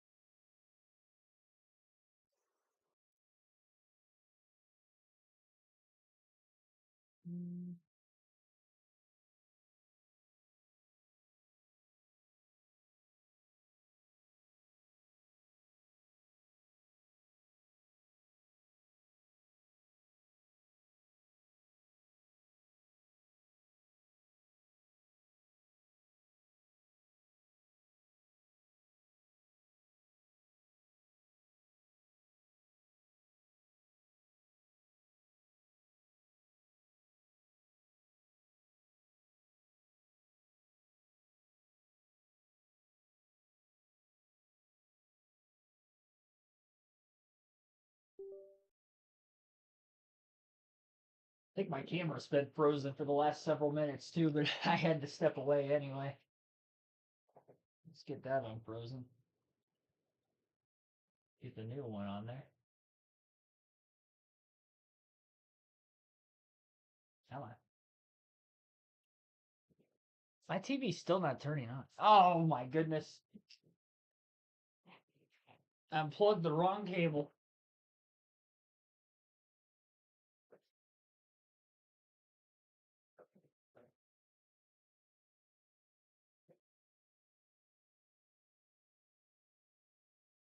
There we go.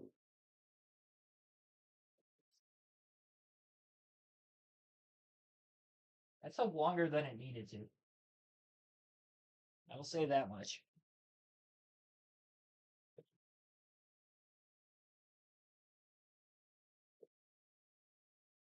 Alrighty.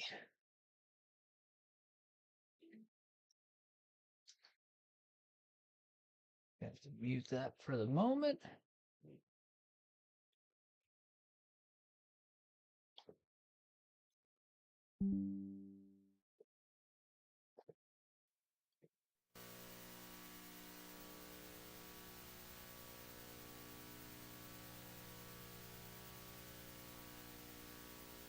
All right. Whoa.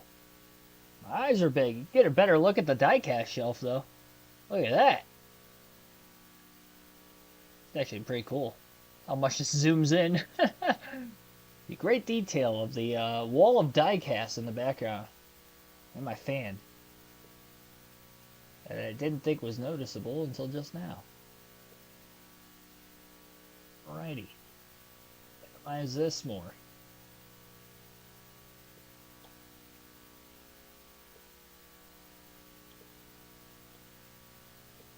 Alrighty. EA Sports. It's in the game.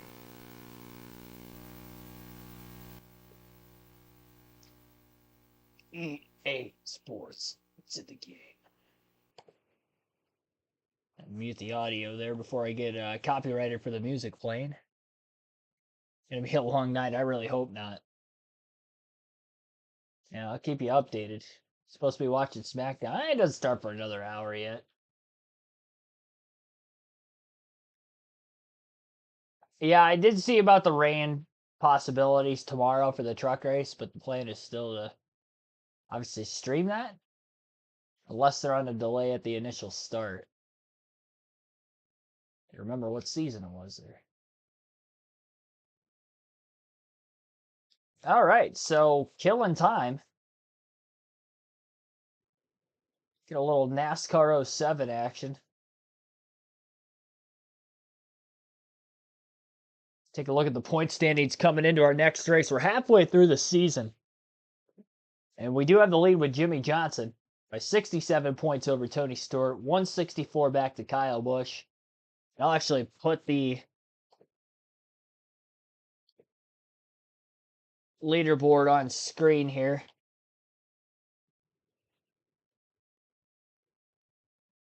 Minimize that font.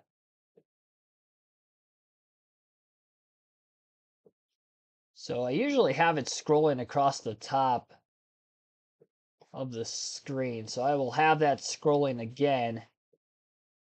So it's up during the duration of the race. So anybody that may be just tuning in for the first time could see where we are exactly at in the standings. This may be another minute or so before I get done with this. Which is at minus 64. How about JJ Yaley fourth in points though right now? Minus 479. Appreciate everybody that's still staying tuned on the fly here. It's a little bit of dead time we have. Other teammate Brian Vickers is at least on the first page of drivers in the standings. Only one of our Hendrick teammates that hasn't gotten a win yet. I've only won one of the last 5 races, so for anybody saying that I'm not on legend difficulty on this game, I've only led a combined, 14 laps the last 2 races. I led 5 at Watkins Glen, finished 2nd, and then I led 9 at Diga and finished 6th. A lot of Cup regulars. I think Kenny Walsh the only non-Cup regular that's actually in the top 10 in point. Oh no, Aaron Crocker too. Kenny Walsh and Aaron Crocker, the only 2 drivers in the top 11 in points. That is an actual Xfinity Series regular. What a season for Crocker, though. It's weird because I haven't noticed they're up in contention for any wins. but obviously having a consistent season.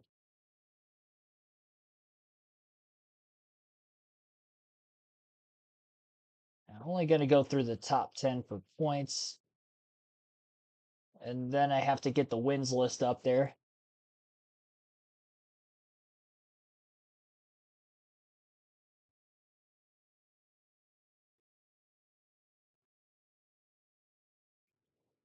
Johnson has 8 wins, which is the most. Tony Stewart just got his second at Talladega in the last race. So he did cut that points lead down. I was 106 ahead going into Dega. He had a max points day. He led the most laps, led about half the laps in the race, got the win, and I ended up finishing 6th. And I did get 5 bonus points, but yeah, even with the 6th place finish, he cut the deficit in half nearly. From about 106 back to 67 back. Almost half, not quite, but pretty close. All right, Mark Martin's got 2 wins also.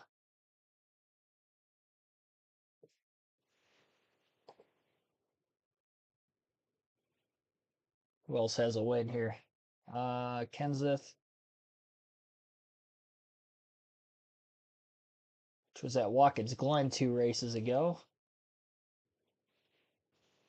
Kenny Wallace has a win at Bristol.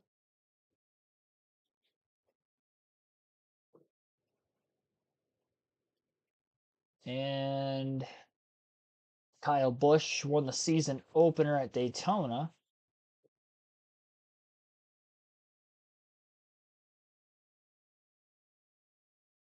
Make sure I'm not forgetting anybody. I think that's it. Stewart, Johnson, Busch, Kenny Wallace, Kenseth, Martin's got 2.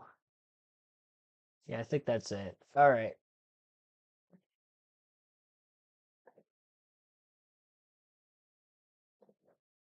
So I'm not even going to practice. I'm just going to jump into this, which may not be a good thing for me, but just in case they end up getting the practice and qualifying in, we need to get this race done as soon as possible. So no practice or qualifying for me.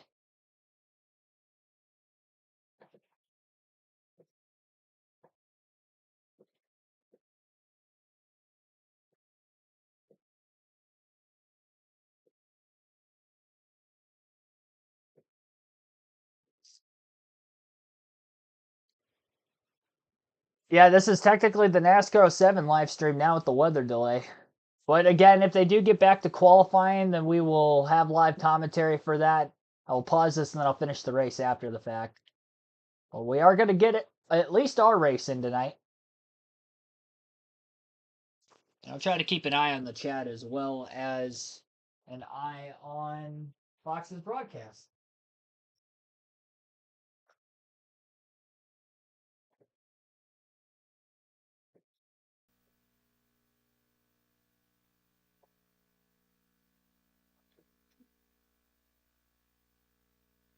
You have to get my phone on a charger. So now that's going to have to run a lot longer.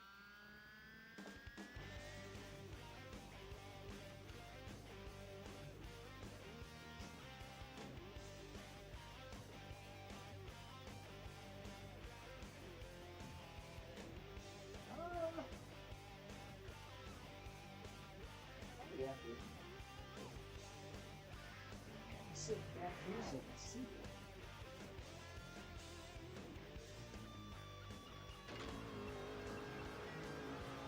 All right.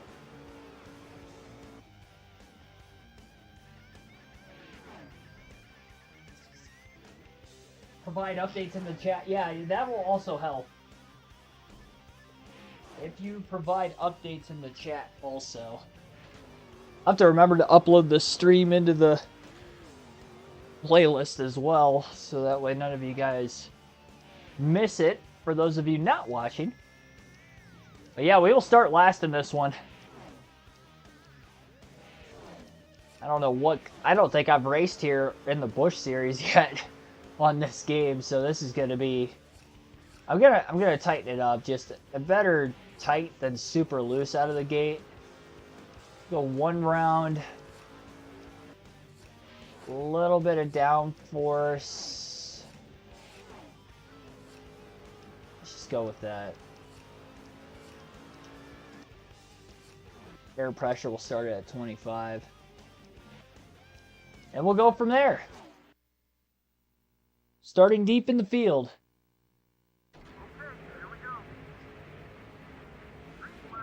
Here we are. Green flag in the air. We've got at least some semblance of racing tonight.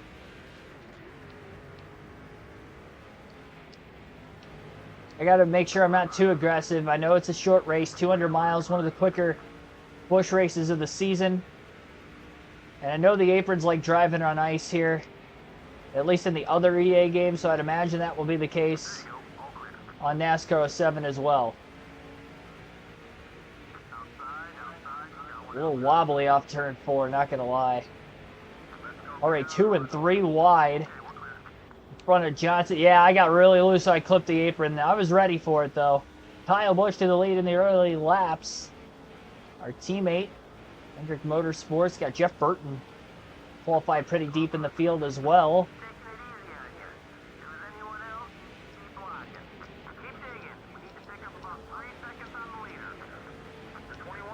We'll pick these guys off eventually. Slow and steady wins the race tonight. Oh, what was that? That was not on me. What a save, though. Middle of the corner. There's no damage on the car, thankfully. Caution's out for the first time. Danny O'Quinn Jr. just moved down right on top of me. I think he thought the hole was open. And then he just... I mean, he hit me and then I got sideways when I clipped the apron. That was 100% on him. There was nothing I could have done there. I lifted going into the corner to not go 3 wide. And he still tried to take my line away. We're going to have a single file restart coming up here, and I'm not going to pit. That probably killed my tires, though. I don't know how many positions I lost for the caution came out. It doesn't look like I really lost much. Still at 36, it looks. And the green flag is back in the air. Oh, Sorensen spins the tires on the restart. Johnson gets into the back of the 50 of Danny O'Quinn Jr., pushes him on by. Sorensen's out of line into the first turn. We'll get by 50 on the back straightaway into 3. All right. Oh, Busch still leading early.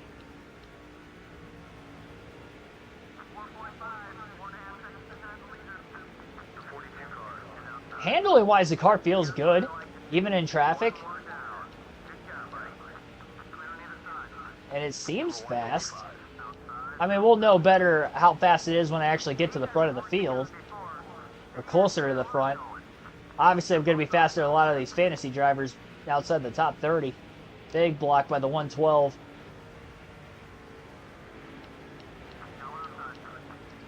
Oh, I got tight that time. A little contact.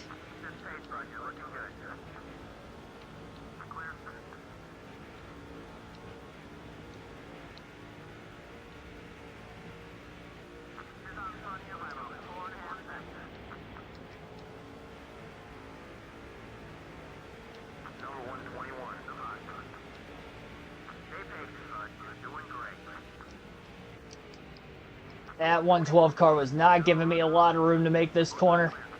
Almost made contact. That was close. We're getting there. Flat entrance. Making a couple more passes. Really back it down to get it to stick. I'm doing well for myself right now. I know I technically spun in the early laps. That wasn't my fault, so... And I did a good job not hitting anything in the middle of the slide. Got down into the grass, but never hit a wall or another car. Kept it from sliding back up into traffic, at least.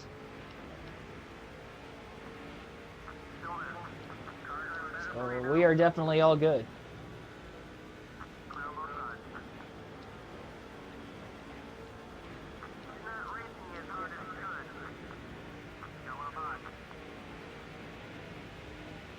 like I'm a little better off the exit of turn 2 than turn 4.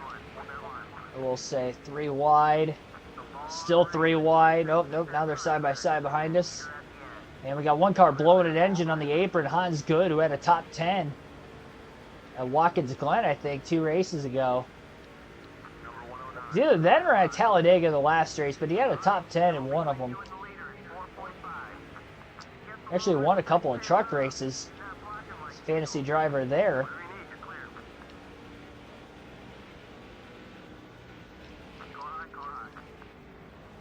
Thanks for hitting that like button as well. Be sure to do so if you haven't yet.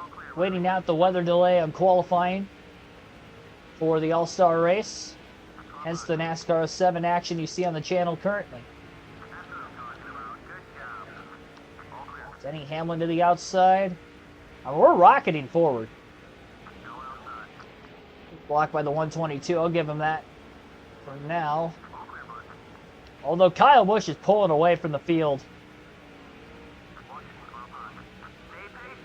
3 wide into 1. Harvick wiggles, makes contact with Boyer, then I wiggled. Was watching them, came back up across Denny Hamlin's front bumper and into the wall, but no caution, we stay green. No yellow. Oh, that hurt. I saw them make contact, and then I ended up clipping the apron, got loose, and came back across Hamlin's front bumper. Oh, they're wrecking on the front stretch, too. 2 near cautions. Didn't get a single one.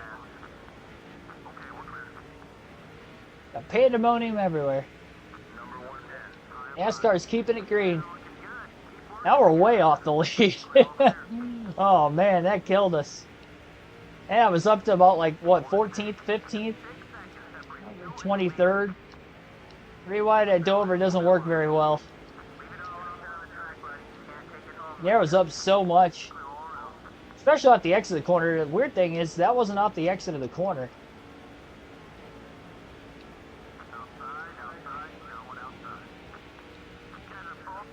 Might as well be driving on ice and on the apron. 92 is blocking the heck out of me. Hopefully I didn't hurt the car too much. I took a pretty good shot into the wall. Oh, contact. Just up in front, Kurt Busch getting yeeted out of the way. 192. Might have slip underneath him off turn 4. Speed still feels like it's in it. I just lost a lot of ground, obviously.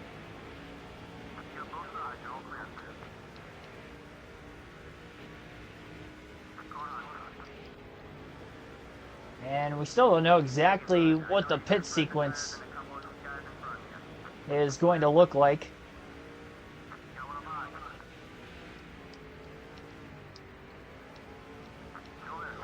Ooh, contact with Harvick, we're good. Drove off of him all right.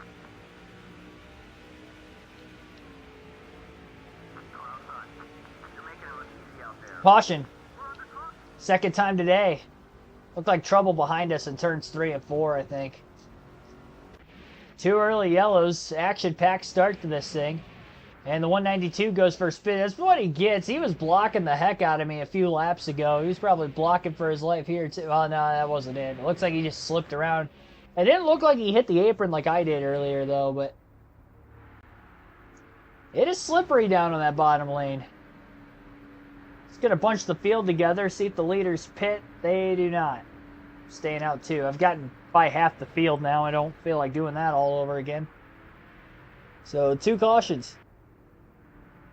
Very early going to this race.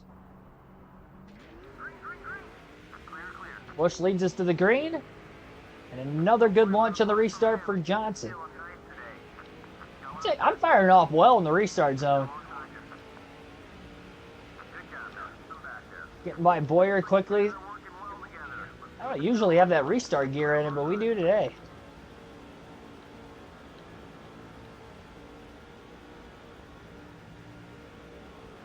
Mark Martindale Jr. Next 2 cars up in front of us. It's nice knowing we're not 6 seconds off the lead anymore.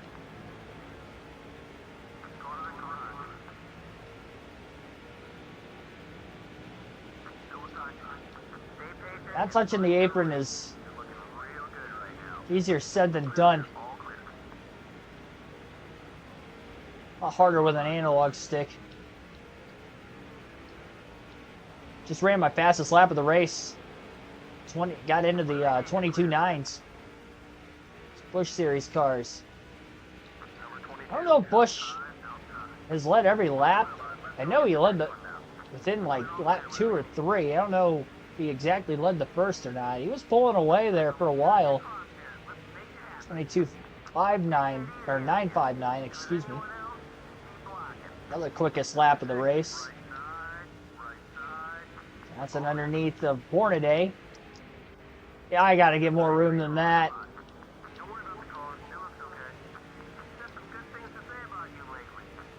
This is the second time I bounced off a car in the center of the corner and neither one of us lost any control. It was Harvick the first time. And of course, it was Hornaday who was in a Kevin Harvick Incorporated car. Kevin Harvick's teaching some bad habits over there at KHI.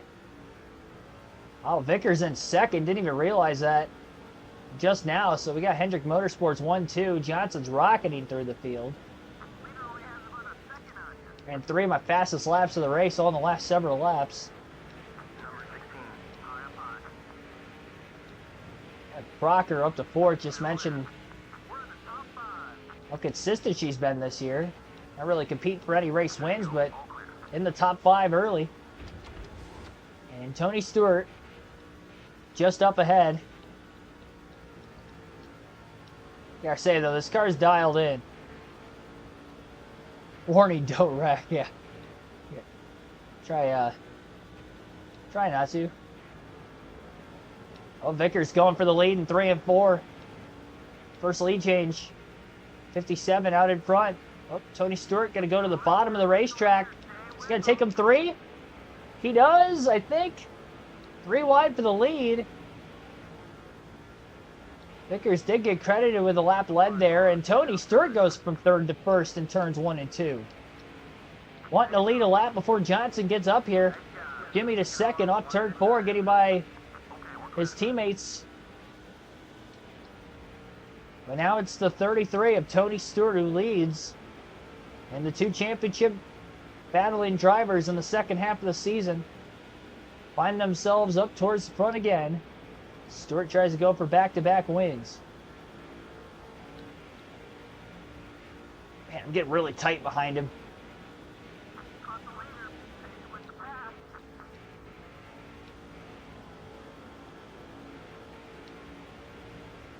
Can't get the car to turn. Just wonder on the longer run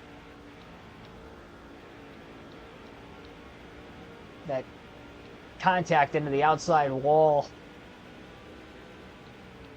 how much that might be hurting how tight the car is. Oh man, look at it just shove right in the center of the corner. Losing too much momentum.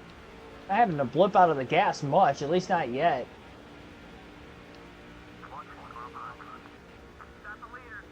That was an aggressive block by Tony Stewart. Zachary K, thanks for tuning in.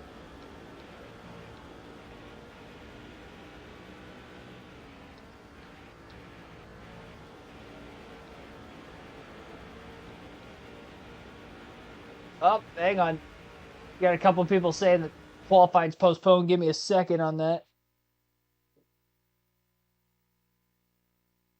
They got drag racing on right now on Fox Sports 1. Let me check in on that real quick.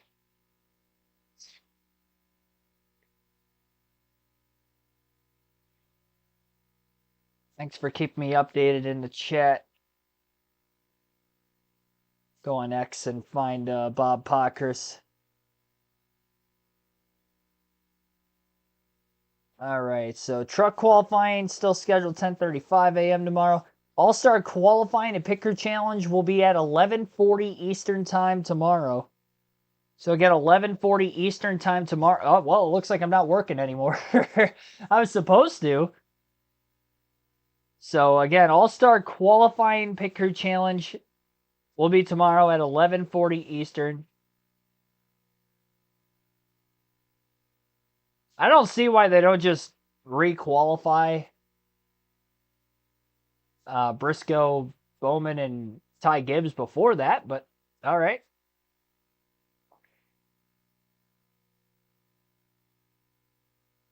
Obviously, our truck race coverage will be at 1:45. I'll put a community tab post up later today with the revised scheduling plan. I know there's rain most of the day tomorrow for North Wilkesboro Speedway, so it might be pushed to Sunday. It might be just an all-day eventer on Sunday.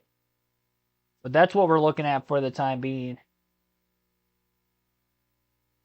So 11:40 a.m. tomorrow for All-Star qualifying. So no truck coverage for qualifying because I usually don't do that, but we will have qualifying to pit crew challenge tomorrow before the truck race live on the channel. It'll be 2 hours before the truck race, and then we'll still have the heat races tomorrow night as well. So our triple header is turned into quadruple header for tomorrow, and the double header tonight's turned into just one stream. But yeah, we'll stay live here on this. And now I know that for later. So I'll put a quick pin message at the top.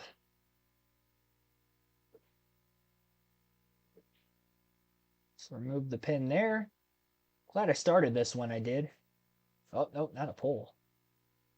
All right, so All-Star Race qualifying has postponed until 11:40 a.m. Eastern. So we'll go live at 11:30 tomorrow morning, then about 10 minutes before that.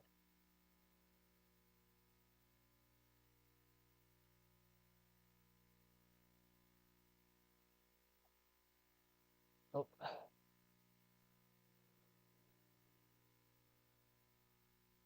All right. Pin this real quick.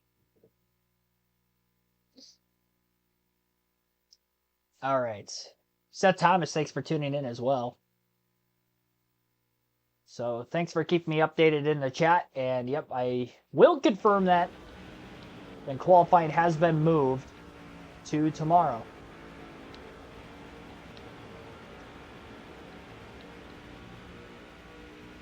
This race, on the other hand, is just getting started. 37 laps in, we've had 2 cautions, and Tony Stewart's leading. He's been aggressive with his block into the lead, and my car is really tight right now. I'm consistent with staying behind him, even if he leads the most laps. I just feel like being the points leader, I'm in a position where as long as I just beat him at the end of the day, even if he leads the most laps, we'll at least cancel each other out. So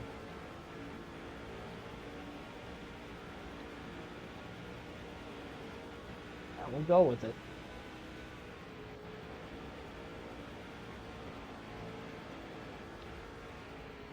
Ah, man, I thought I could have slipped underneath him there. It was close. 2-car breakaway, though. You can tell Stewart's really fast. I blew through everybody, and now we're just both pulling away. If I have the clean air, I don't know if I could be any faster than him. We haven't seen anybody pit with the 2 early cautions in this race either. Long way to go yet. Long way to go in a relatively short race.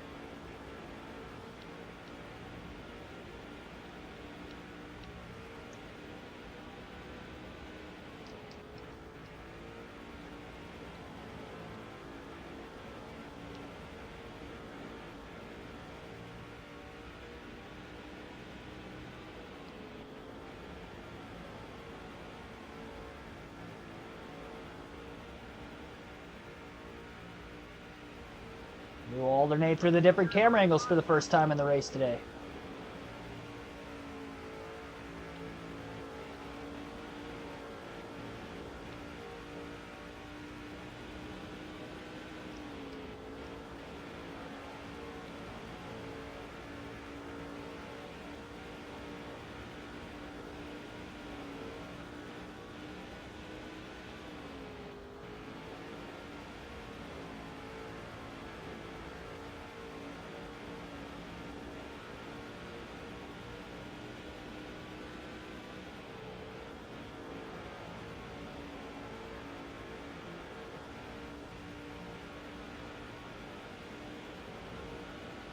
It is kind of cool as we go year by year with these classic game playthroughs, just from one game to the next, like how much better the detailed graphics get from one year to the next.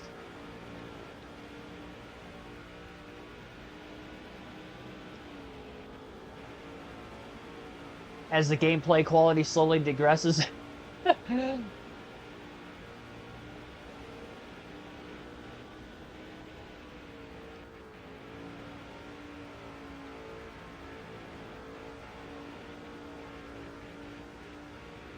This car's still shoving.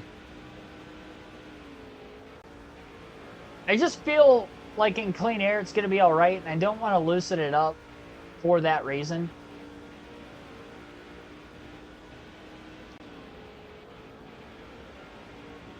I'm just scared to pass him. Just don't want to ruin a good race. Just try to beat him through the pit stops. I would assume this is going to be a two-stop race coming in. It might be closer to a one-stopper. It's going to depend on how much fuel we're able to save during this green flag run. Considering the fact we have had 2 cautions, it's about 6 caution laps we've had.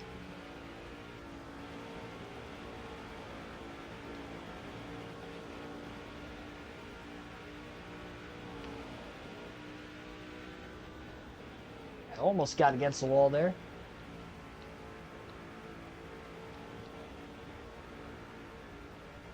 Yeah, Sunday could be an all-day eventer. I don't think there's supposed to be any rain in the morning in North Wilkesboro. I don't think it's supposed to roll in until the afternoon tomorrow, about the start of the truck race. So they may get qualifying in still. Never know there.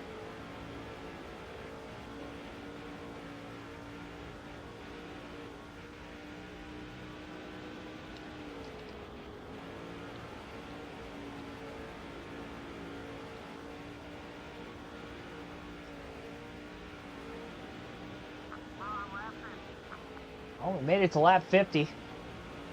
Probably need to get to lap 56 for us to look like we're going to be able to make it. Obviously, we're going to have to push this fuel run as far as we can to ensure that it's going to be a one-stop race today. But the way things look right now, it is going to be a one-stopper.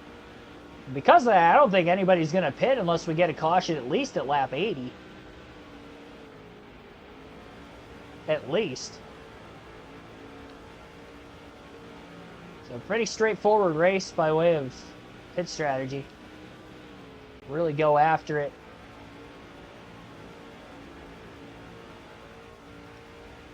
Flip the apron there. Just maybe a little too aggressive in trying to find my way around Stewart finally.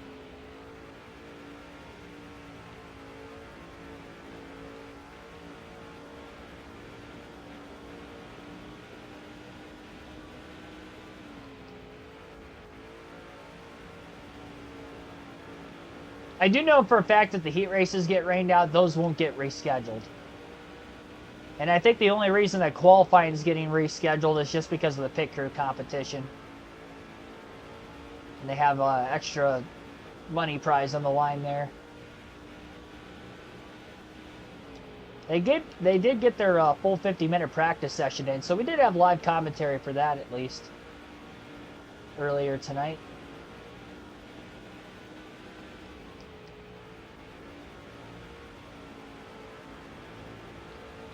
We are definitely getting closer to lap traffic, which would also take Tony Stewart out of the clean air, and that could create a passing opportunity as well.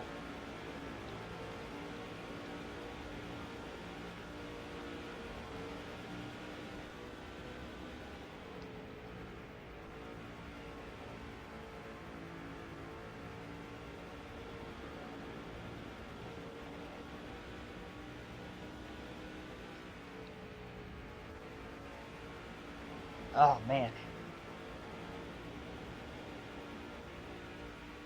Definitely light years in front of the field. We're right there. Oh, boy. I was there. I had to make a quick catch. That got a little dicey.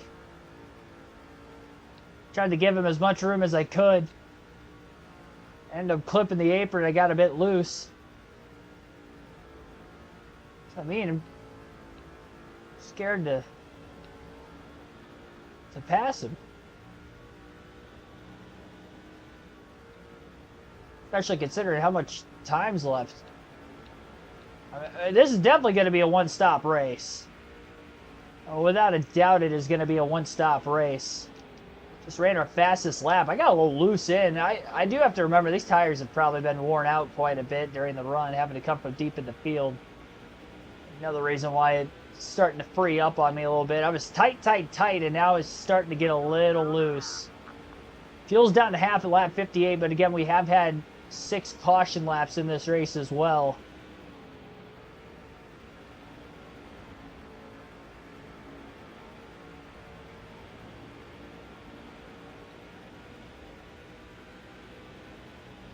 Nephew's studying to become a priest. Congratulations to him on that. Party for it.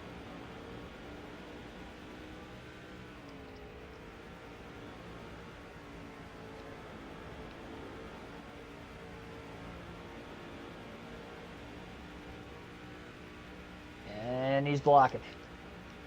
And Stewart's being aggressive. He knows the season is still long.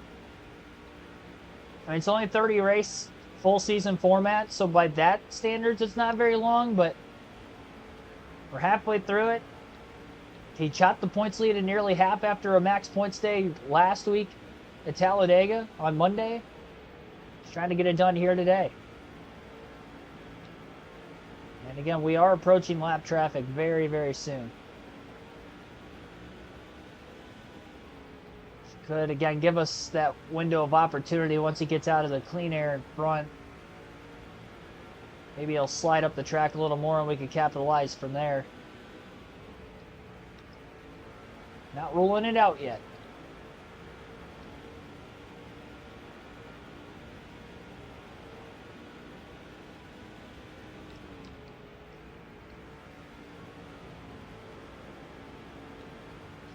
Yeah, it's definitely going to be a busy one tomorrow. I mean, we're going to be literally streaming from 11:40 a.m. tomorrow all the way until like 7:30 at night. It is going to be a long day. Oh, lap car got against the wall. And that gave an opportunity for Johnson to nearly sneak under Stewart. But Stewart again throwing a very late block getting into the corner. Lap car definitely almost costed Tony Stewart the race lead.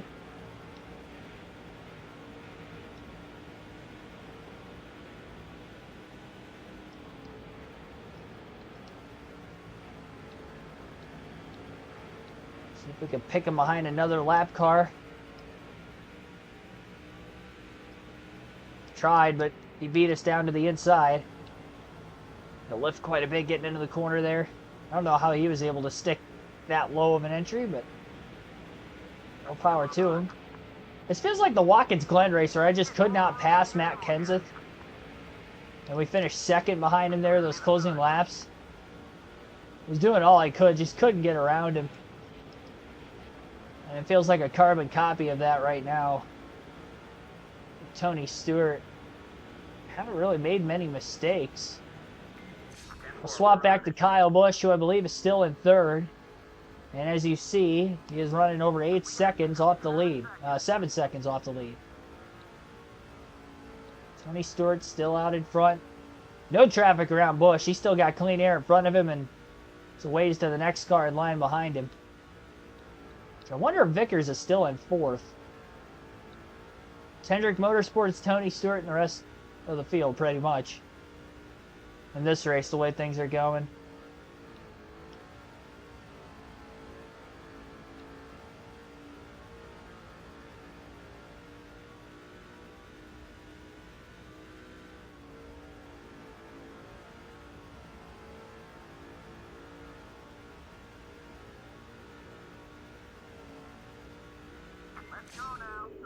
And Vickers is not in fourth anymore. He's in the 5th place position right in front of Greg Biffle. No, that's Kenny Wallace. 22 car. Right behind Vickers.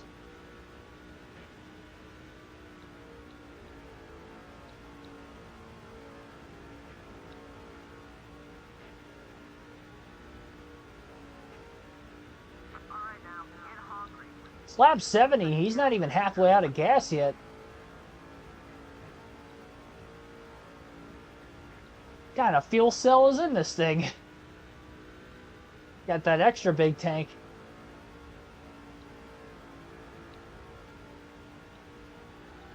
Oh, that's gonna not be good. Did I even hit the wall?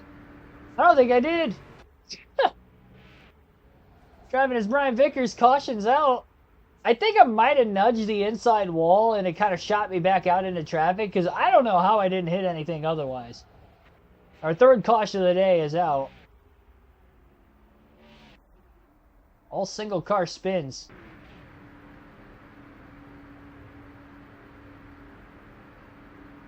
Doesn't look like anybody's pitting yet. A few cars went a lap down before the caution. And we'll have a restart. Field bunched together again. Green flag back in the air.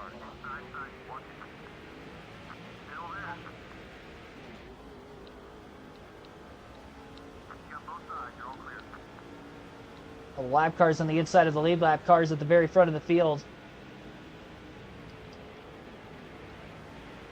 Johnson Stewart quickly able to get down to the inside of the racetrack. Vickers underneath a couple of drivers. Oh my gosh. Right into the lap car. Got around Stewart though. Johnson leads. And that'll be 5 bonus points for the 48. Caution the restart, maybe what he needed. At least to get out in front of the 33 car. I think there was a lot of contact on the back straightaway behind us because I see Vickers, but I don't see anybody else who was on the lead lap. Well, I guess whoever the Pennzoil car is, whether that's Martin or Kenseth, I'm not sure, but a couple lead lap cars up there. Tony Stewart went wide into the first turn, and he may give up second. And he will. Might have even got into the wall. Thought I might have heard contact.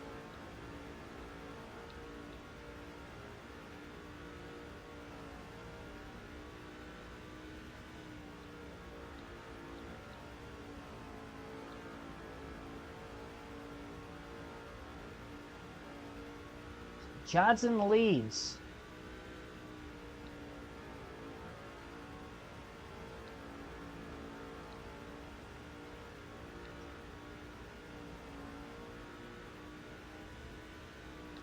Thanks for tuning in, Wade. Or back in, I guess. You were in the stream at the very beginning. Very late Tigers game, raining up in Detroit, I take it.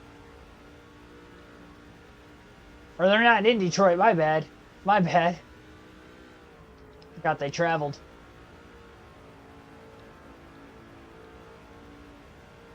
Alright, so nobody has made any pit stops. We've had 3 cautions in the first half of tonight's race.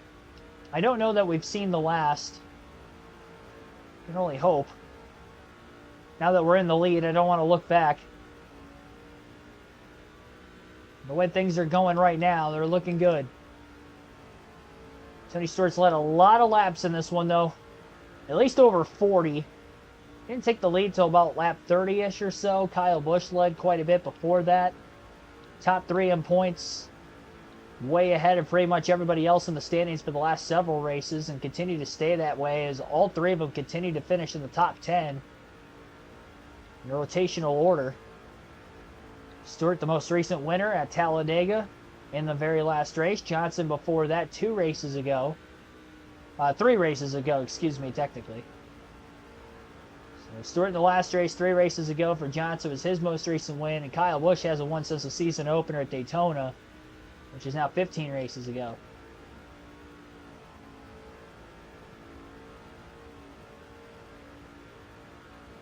Yeah, Arizona West Coast trip starting tonight.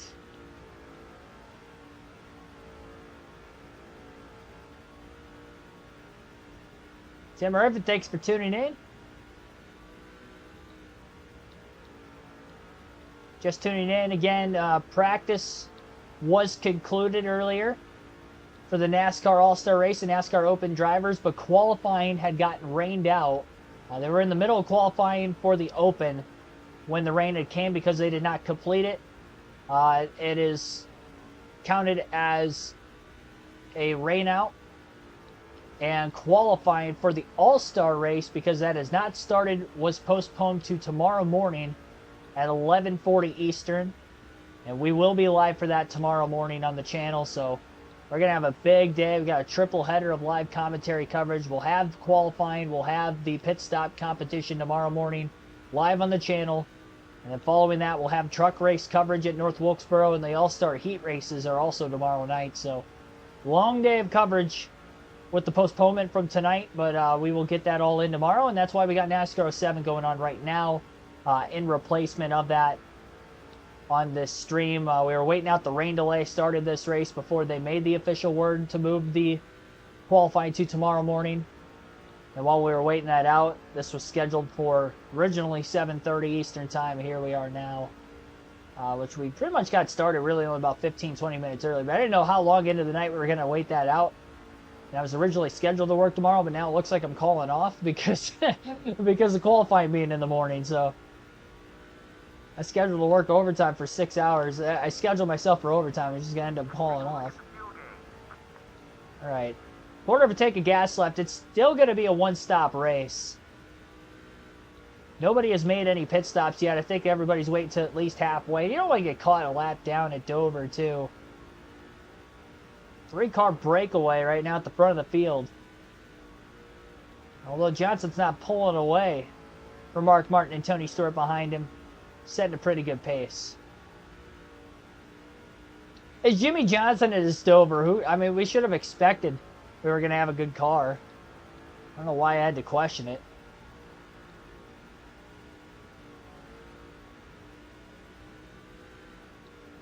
Well, I have to call off for the channel's sake. That's the difference.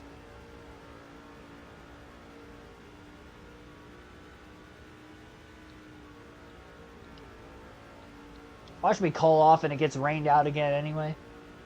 That'll be a little upset about.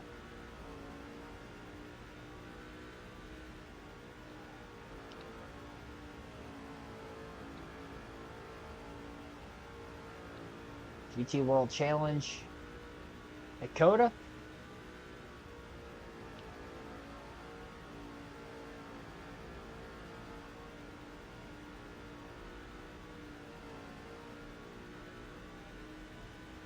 Well, boss doesn't know now. We don't really, I mean, we have like one boss. The warehouse is so big, though. I don't even think he works on the weekend anyway. I don't care. I hardly ever call off anyway, so. I've only done it a couple times.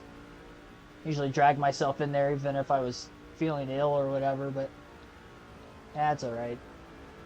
I've already gotten a little bit of overtime in this weekend anyway. I worked earlier today, so 80% chance tomorrow at 4. Yeah, it looks like that. I think that's the second storm, because I think it looks like it's going to rain 2 times, like once really early in the afternoon and then once into the evening and into the night hours. So, you know, we'll see how much streaming we actually do tomorrow, but for what's scheduled is scheduled. And I put it up in the community tab earlier, weather pending, because I knew there was a chance of rain today and tomorrow. Sunday looks a lot more clear, but today and tomorrow I knew it was going to be kind of tough. And here we are. Be sure to hit the like button on the stream, though, if you haven't yet. We're at 59 likes. Our original goal is to get to 50. We did get there. Stream going a little bit longer, obviously, but appreciate everybody that's tuned in regardless of it not only being an earlier stream and or the obviously circumstances in which now we have the postponement, but we are here. And I've already eaten dinner, so that's like a win-win.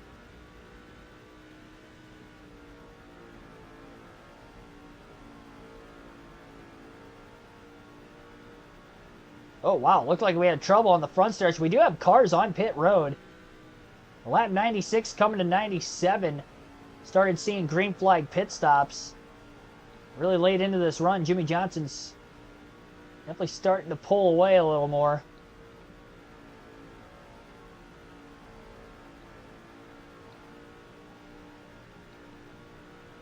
Ton of cars on pit road.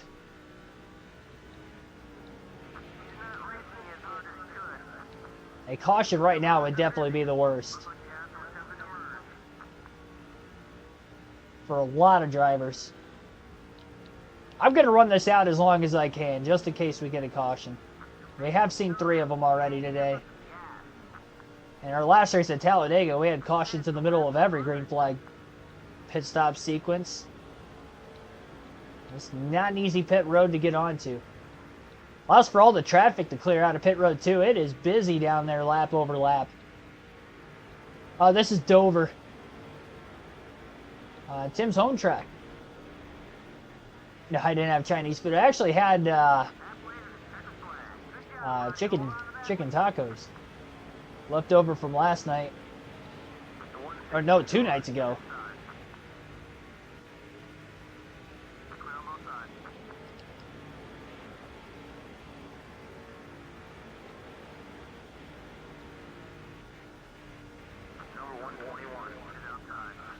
Halfway home.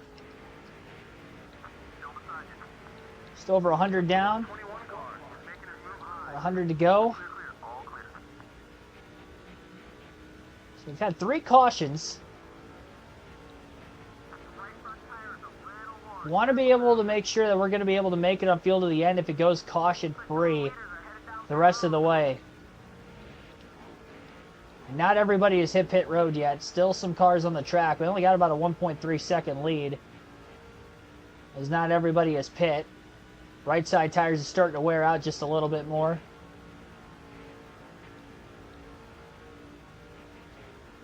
I got these lap cars on fresher tires breathing down my neck right now too. But I am not letting them go.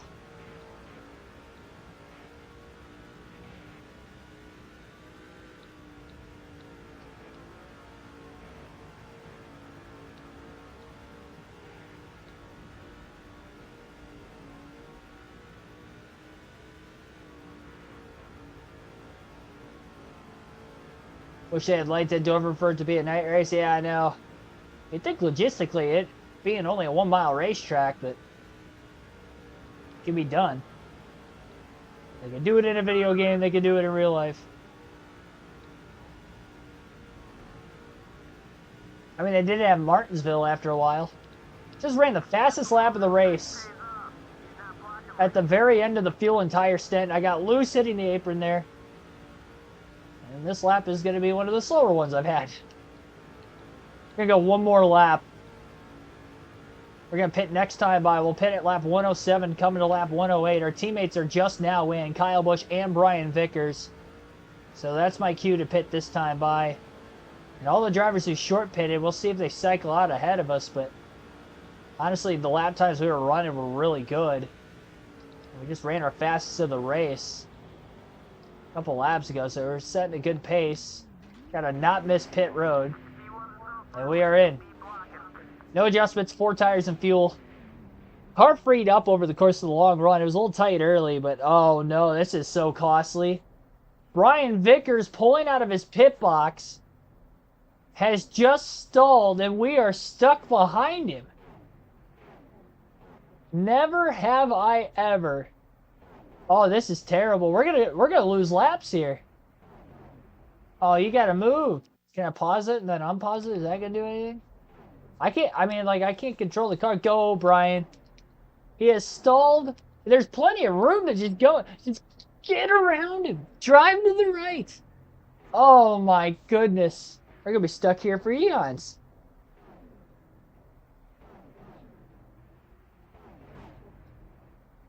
Oh no. We were doing so good. This is going to hurt us in the point. Tony Stewart was leading a bunch of laps before that. Tony Stewart's going to go on to win. I'm going to finish like outside the top 30. And he's going to take the points lead. Yeah, I mean, good thing we still have 14 races left, but I mean, I'm going to lose at least a few laps here. Wow. I cannot believe this. I mean, we've got to be at least 3 or 4 laps down right now. We've been stuck here for a couple minutes. I mean, unless a caution comes out.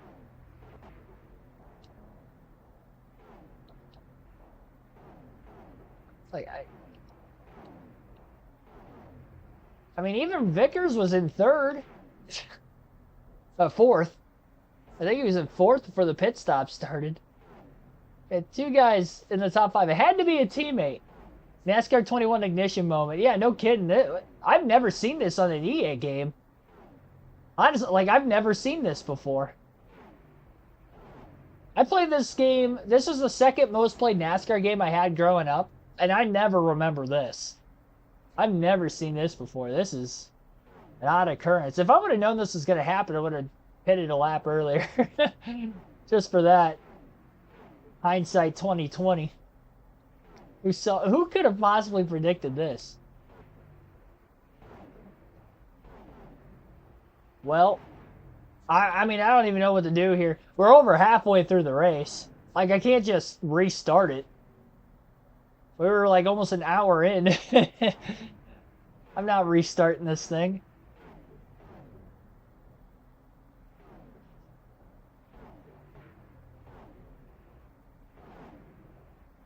I still plan on doing live commentary even if the truck races move to Sunday. Obviously, if the heat races are canceled, then, you know, we just do away with that stream, but I would have thought he would have moved by now. Like, I don't...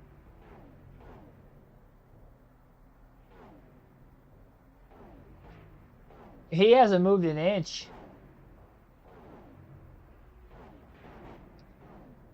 What is he... What have we done here?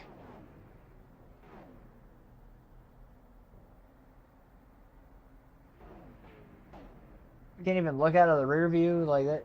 Can't do. I'm surprised I can change camera angles, honestly. It's the only thing I can do.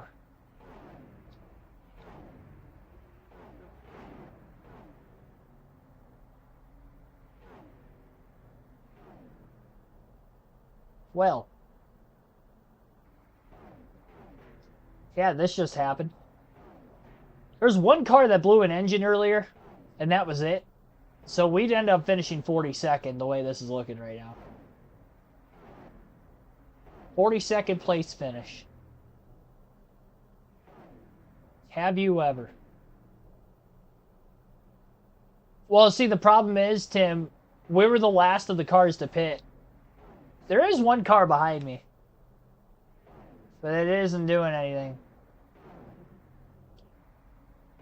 Yeah, I've never seen this before. Oh, we were doing so good there. I mean, me and Stuart were pretty even on laps led. We were stretching the lead out. We had about 1.4 seconds on him. Pit stops happened, and now here we are. And this is the only pit stop of the race. Like, we were good to go on fuel to the end. What a shame.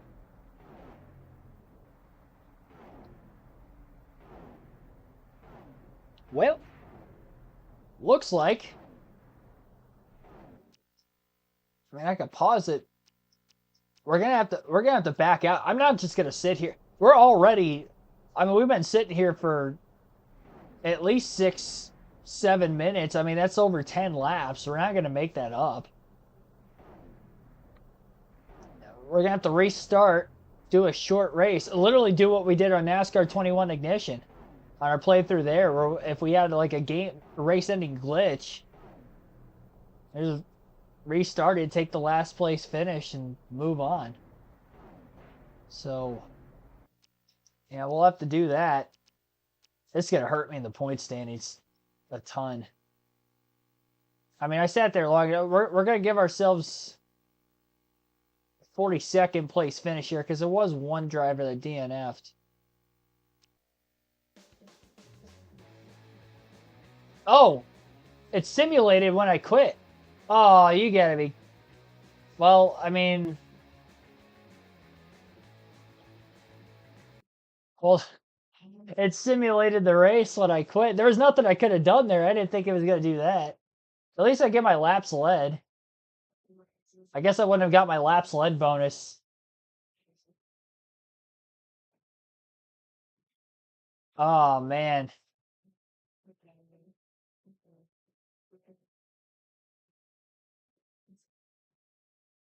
Oh, he didn't win. Wow. So Tony Stewart fell off in the second half of the race. I don't know who got credited with the win there. I was keeping track of stats all season, and then that just happened, and I have no clue who would have won this race now. That's 3 races in a row we haven't won. I'm looking to see who made a catastrophic jump in points. I'll just credit them with the win. But I don't see it. JJ Yaley picked up quite a bit.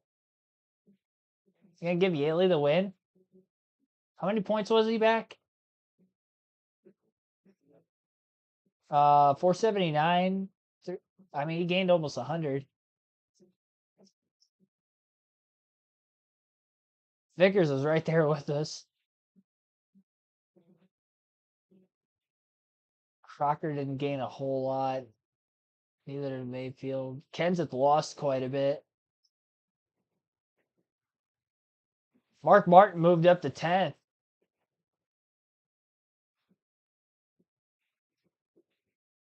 I think Mark Martin won because he was in. Did he get this? Yeah, because he passed Stewart. I think Martin was in second when the pit stop started, and I was in the lead. So we'll just give Mark Martin the win because he jumped up into the top 10 in points too. So that tells me he had a pretty solid points day, which means he still finished well, and he was the closest up there with the win. And Stewart didn't take the points lead, so we can't give it to him. So we'll give Mark Martin the win. We'll never know who actually won this race. And, there isn't a way to like go back through in the schedule and click the event. Our next race is gonna be Kansas, and I'm just thankful we're still going in with the points lead. I mean, it's a lot more narrow than what it was. We had a 106-point lead 2 races ago, and now it's down to 13. And I finished 6th at Dega, but Stewart had a max points day, and he led laps here. He probably ended up leading the most, because I don't think I caught him in the laps led yet. Unless Martin went on to lead the entire second half of the race, which could have happened. That could have saved me at least 5 points at the finish. But yeah, that's going to wrap tab. So again, community tab, I will re-upload the live commentary schedule for tomorrow and Sunday, and that is due to the postponement of qualifying tonight with the rain delay to tomorrow again. We did have open qualifying. It was rained out in the middle of it, so as a result of that, they are going to be lined up based off of owners' points for the or drivers' points. Sorry, drivers' points because it's an all-star race exhibition. So driver points will set the lineup for the Open. Ty Gibbs will be on the pole as a result of that. Alex Bowman will be starting second. Chase Briscoe third. And then we'll go through the rest of that lineup when Sunday comes around. Tomorrow, live commentary, 11:40 Eastern Time for NASCAR Cup qualifying for the All-Star race as well as the pit stop competition. Following the conclusion of that, the truck race is scheduled to begin at 1:30 Eastern Time. We'll be live for that.